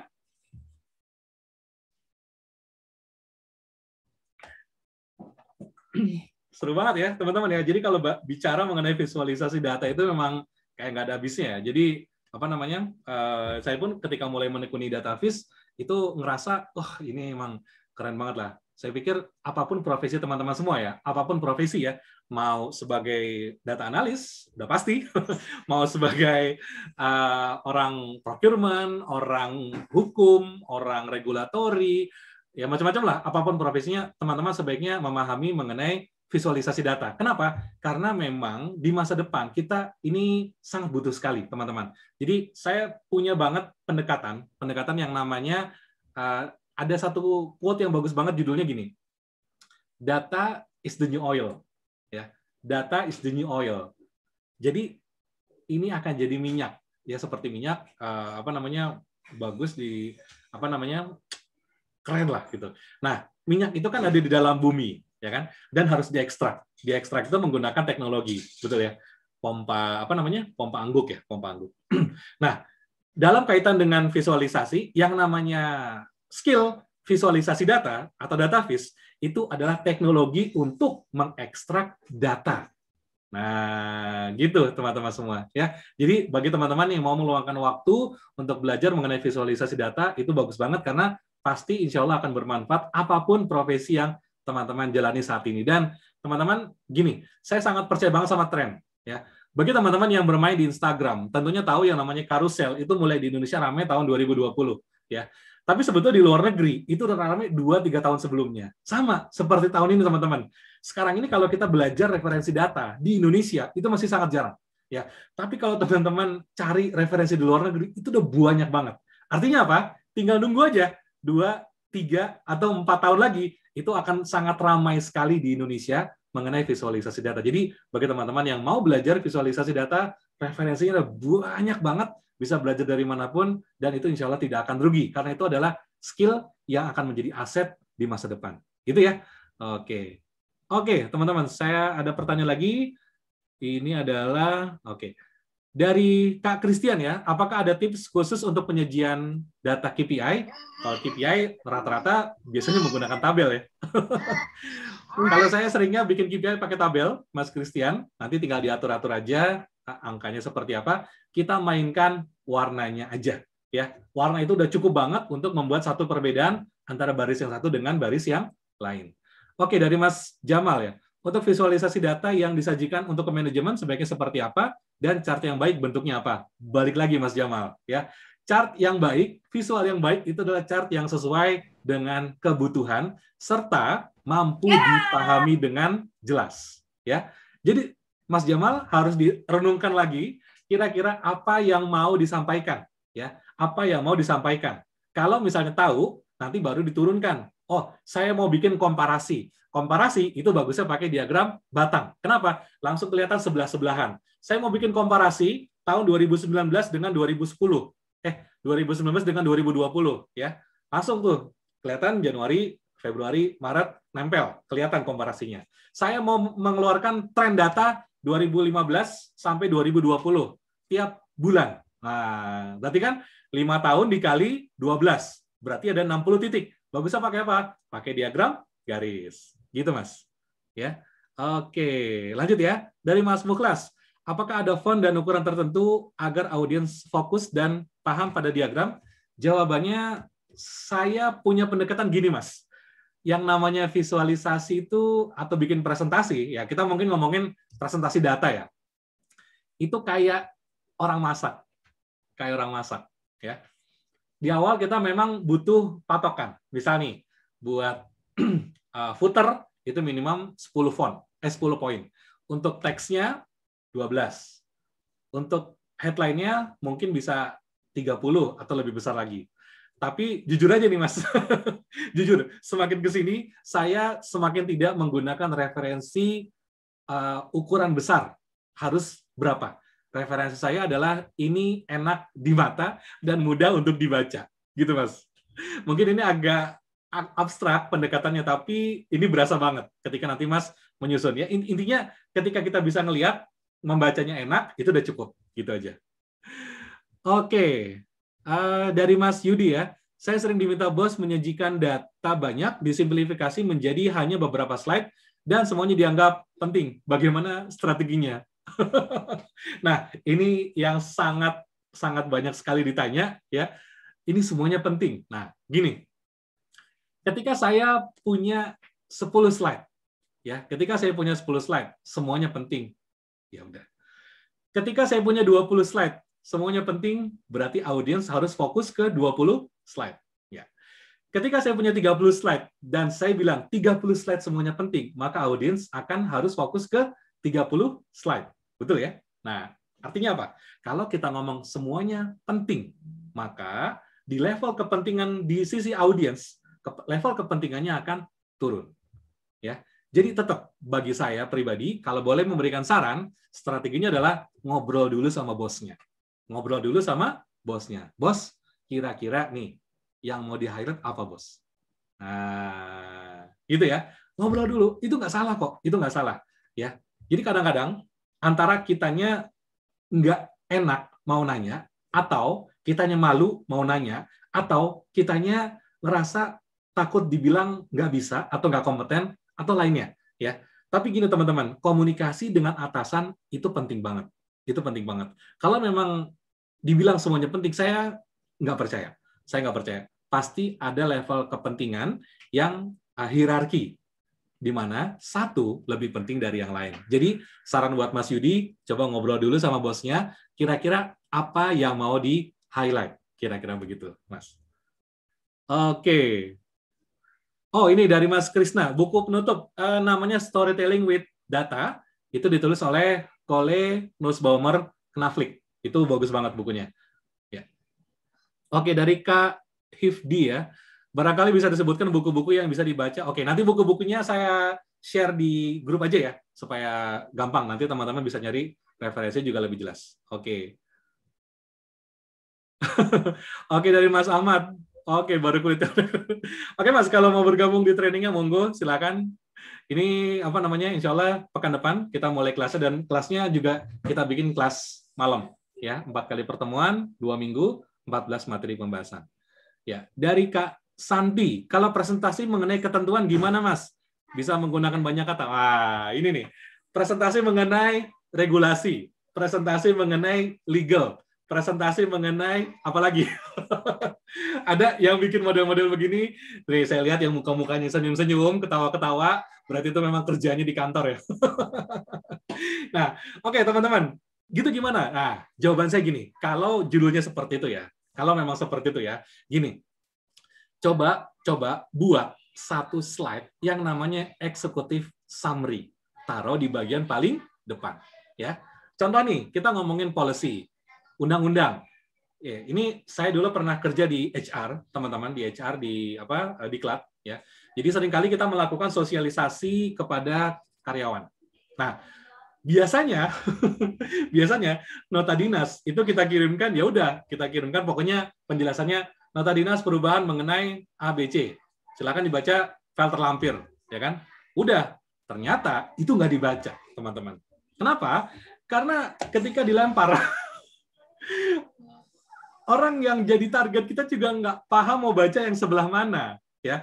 Oleh karena itu, saya pribadi merekomendasikan teman-teman membuat yang namanya executive summary di bagian depan, tuliskan apa yang berubah atau apa yang baru. Nanti berikutnya baru masuk ke yang bagian detailnya, Mbak. Jadi bisa lebih terbaca, minimal seperti itu. Jadi kayak bikin executive summary di bagian depan.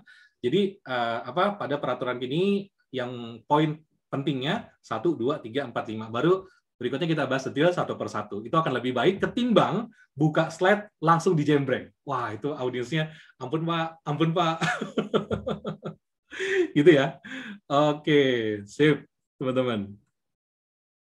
Oke, Kak Tri, apakah ada sertifikatnya? Kalau di webinar malam ini nggak ada sertifikatnya, ya. Tapi kalau nanti di kelas pelatihan ada sertifikatnya, kita keluarkan. Presentasinya pasal semua. Yes, bener banget ya. Kalau udah presentasinya pasal, ya udah. Memang jalan terbaik kita berikan eksekutif summary di bagian depan dan rangkuman di bagian belakang. Jadi rekap dari yang kita bahas teman-teman malam ini 1 2 3 4 5 kira-kira seperti itu. Itu kayaknya pendekatan yang paling manusiawi dan paling masuk akal sepanjang karir saya, teman-teman, ya. Karena kalau mau dihapus susah, ya nggak bisa dikurangin, Pak. Itu udah semuanya harus muncul, ya sudah, munculin aja semuanya, nggak apa-apa, ya. Baik, teman-teman, tanpa terasa kita sudah berada di akhir sesi, teman-teman. Jadi ini semoga menjadi satu referensi ya bagi teman-teman bagaimana bisa membuat sebuah strategi pewarnaan ketika membuat sebuah visualisasi data. Ingat teman-teman, yang paling penting adalah bagaimana slide paling penting adalah slide yang ini nih. Mungkin saya ulang ya. Slide yang paling penting itu adalah yang ini. Yang teman-teman harus bawa pulang. Harus bawa pulang, harus dibawa tidur. Ini adalah slide mengenai bagaimana ternyata mata manusia itu bekerja sebagai sebuah bridge atau jembatan menuju ke iconic memory yang ada di otak. Iconic memory itu pecahannya kecil banget, cepat banget. Hitungan setengah detik atau kurang itu bisa langsung hilang, teman-teman. Jadi oleh karena itu warna itu sangat penting sekali untuk dibuat ketika kita membuat sebuah visualisasi. Jadi audiens langsung menangkap ada sesuatu yang berbeda, ada sesuatu yang bisa langsung kita fokuskan. Karena sejatinya, betul, manusia melihat dengan mata. Tapi bukan itu yang kita incer. Yang kita incer adalah iconic memory yang berada di dalam otak. Dan itu bisa kita lakukan dengan melakukan pendekatan warna. Ya. Selain warna, ada apa lagi? Ada yang namanya pre-attentive attribute. Ya, jadi ada perbedaan orientasi, permainan ketebalan garis, kotak, tanda panah, warna yang berbeda, saturasinya beda, posisinya berbeda. Intinya ada sesuatu yang tidak wajar. Dan di situ mata audiens akan langsung bisa melihat. Nah, gitu ya teman-teman ya. Jadi itu adalah kunci dari malam ini. Bagaimana manusia itu mencerna informasi dengan yang namanya iconic memory.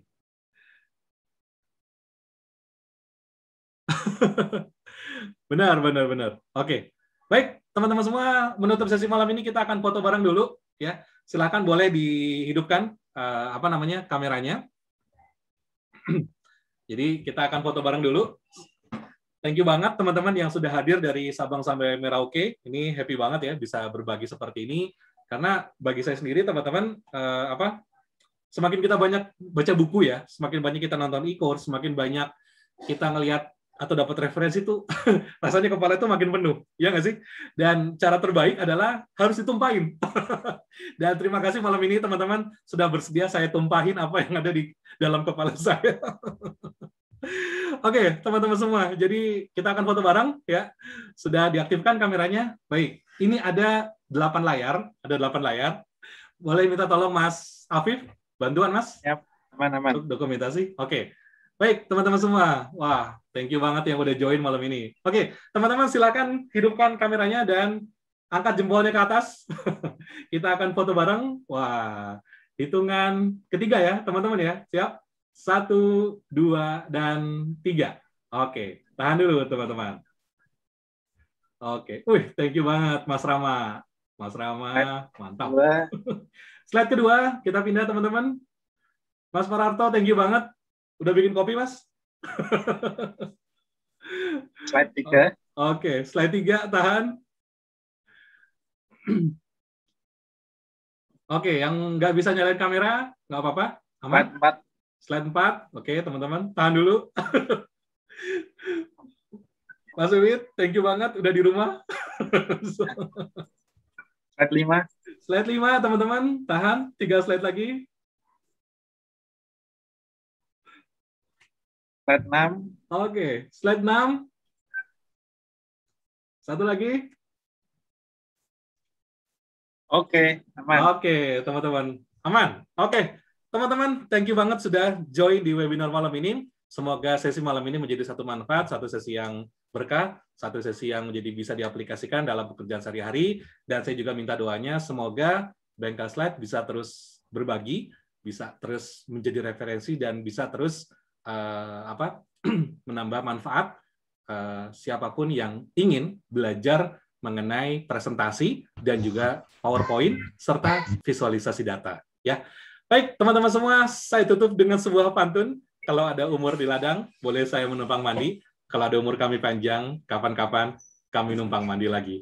Saya Fajri dan Afif dari Bengkel Slide, izin pamit. Wassalamualaikum warahmatullahi wabarakatuh.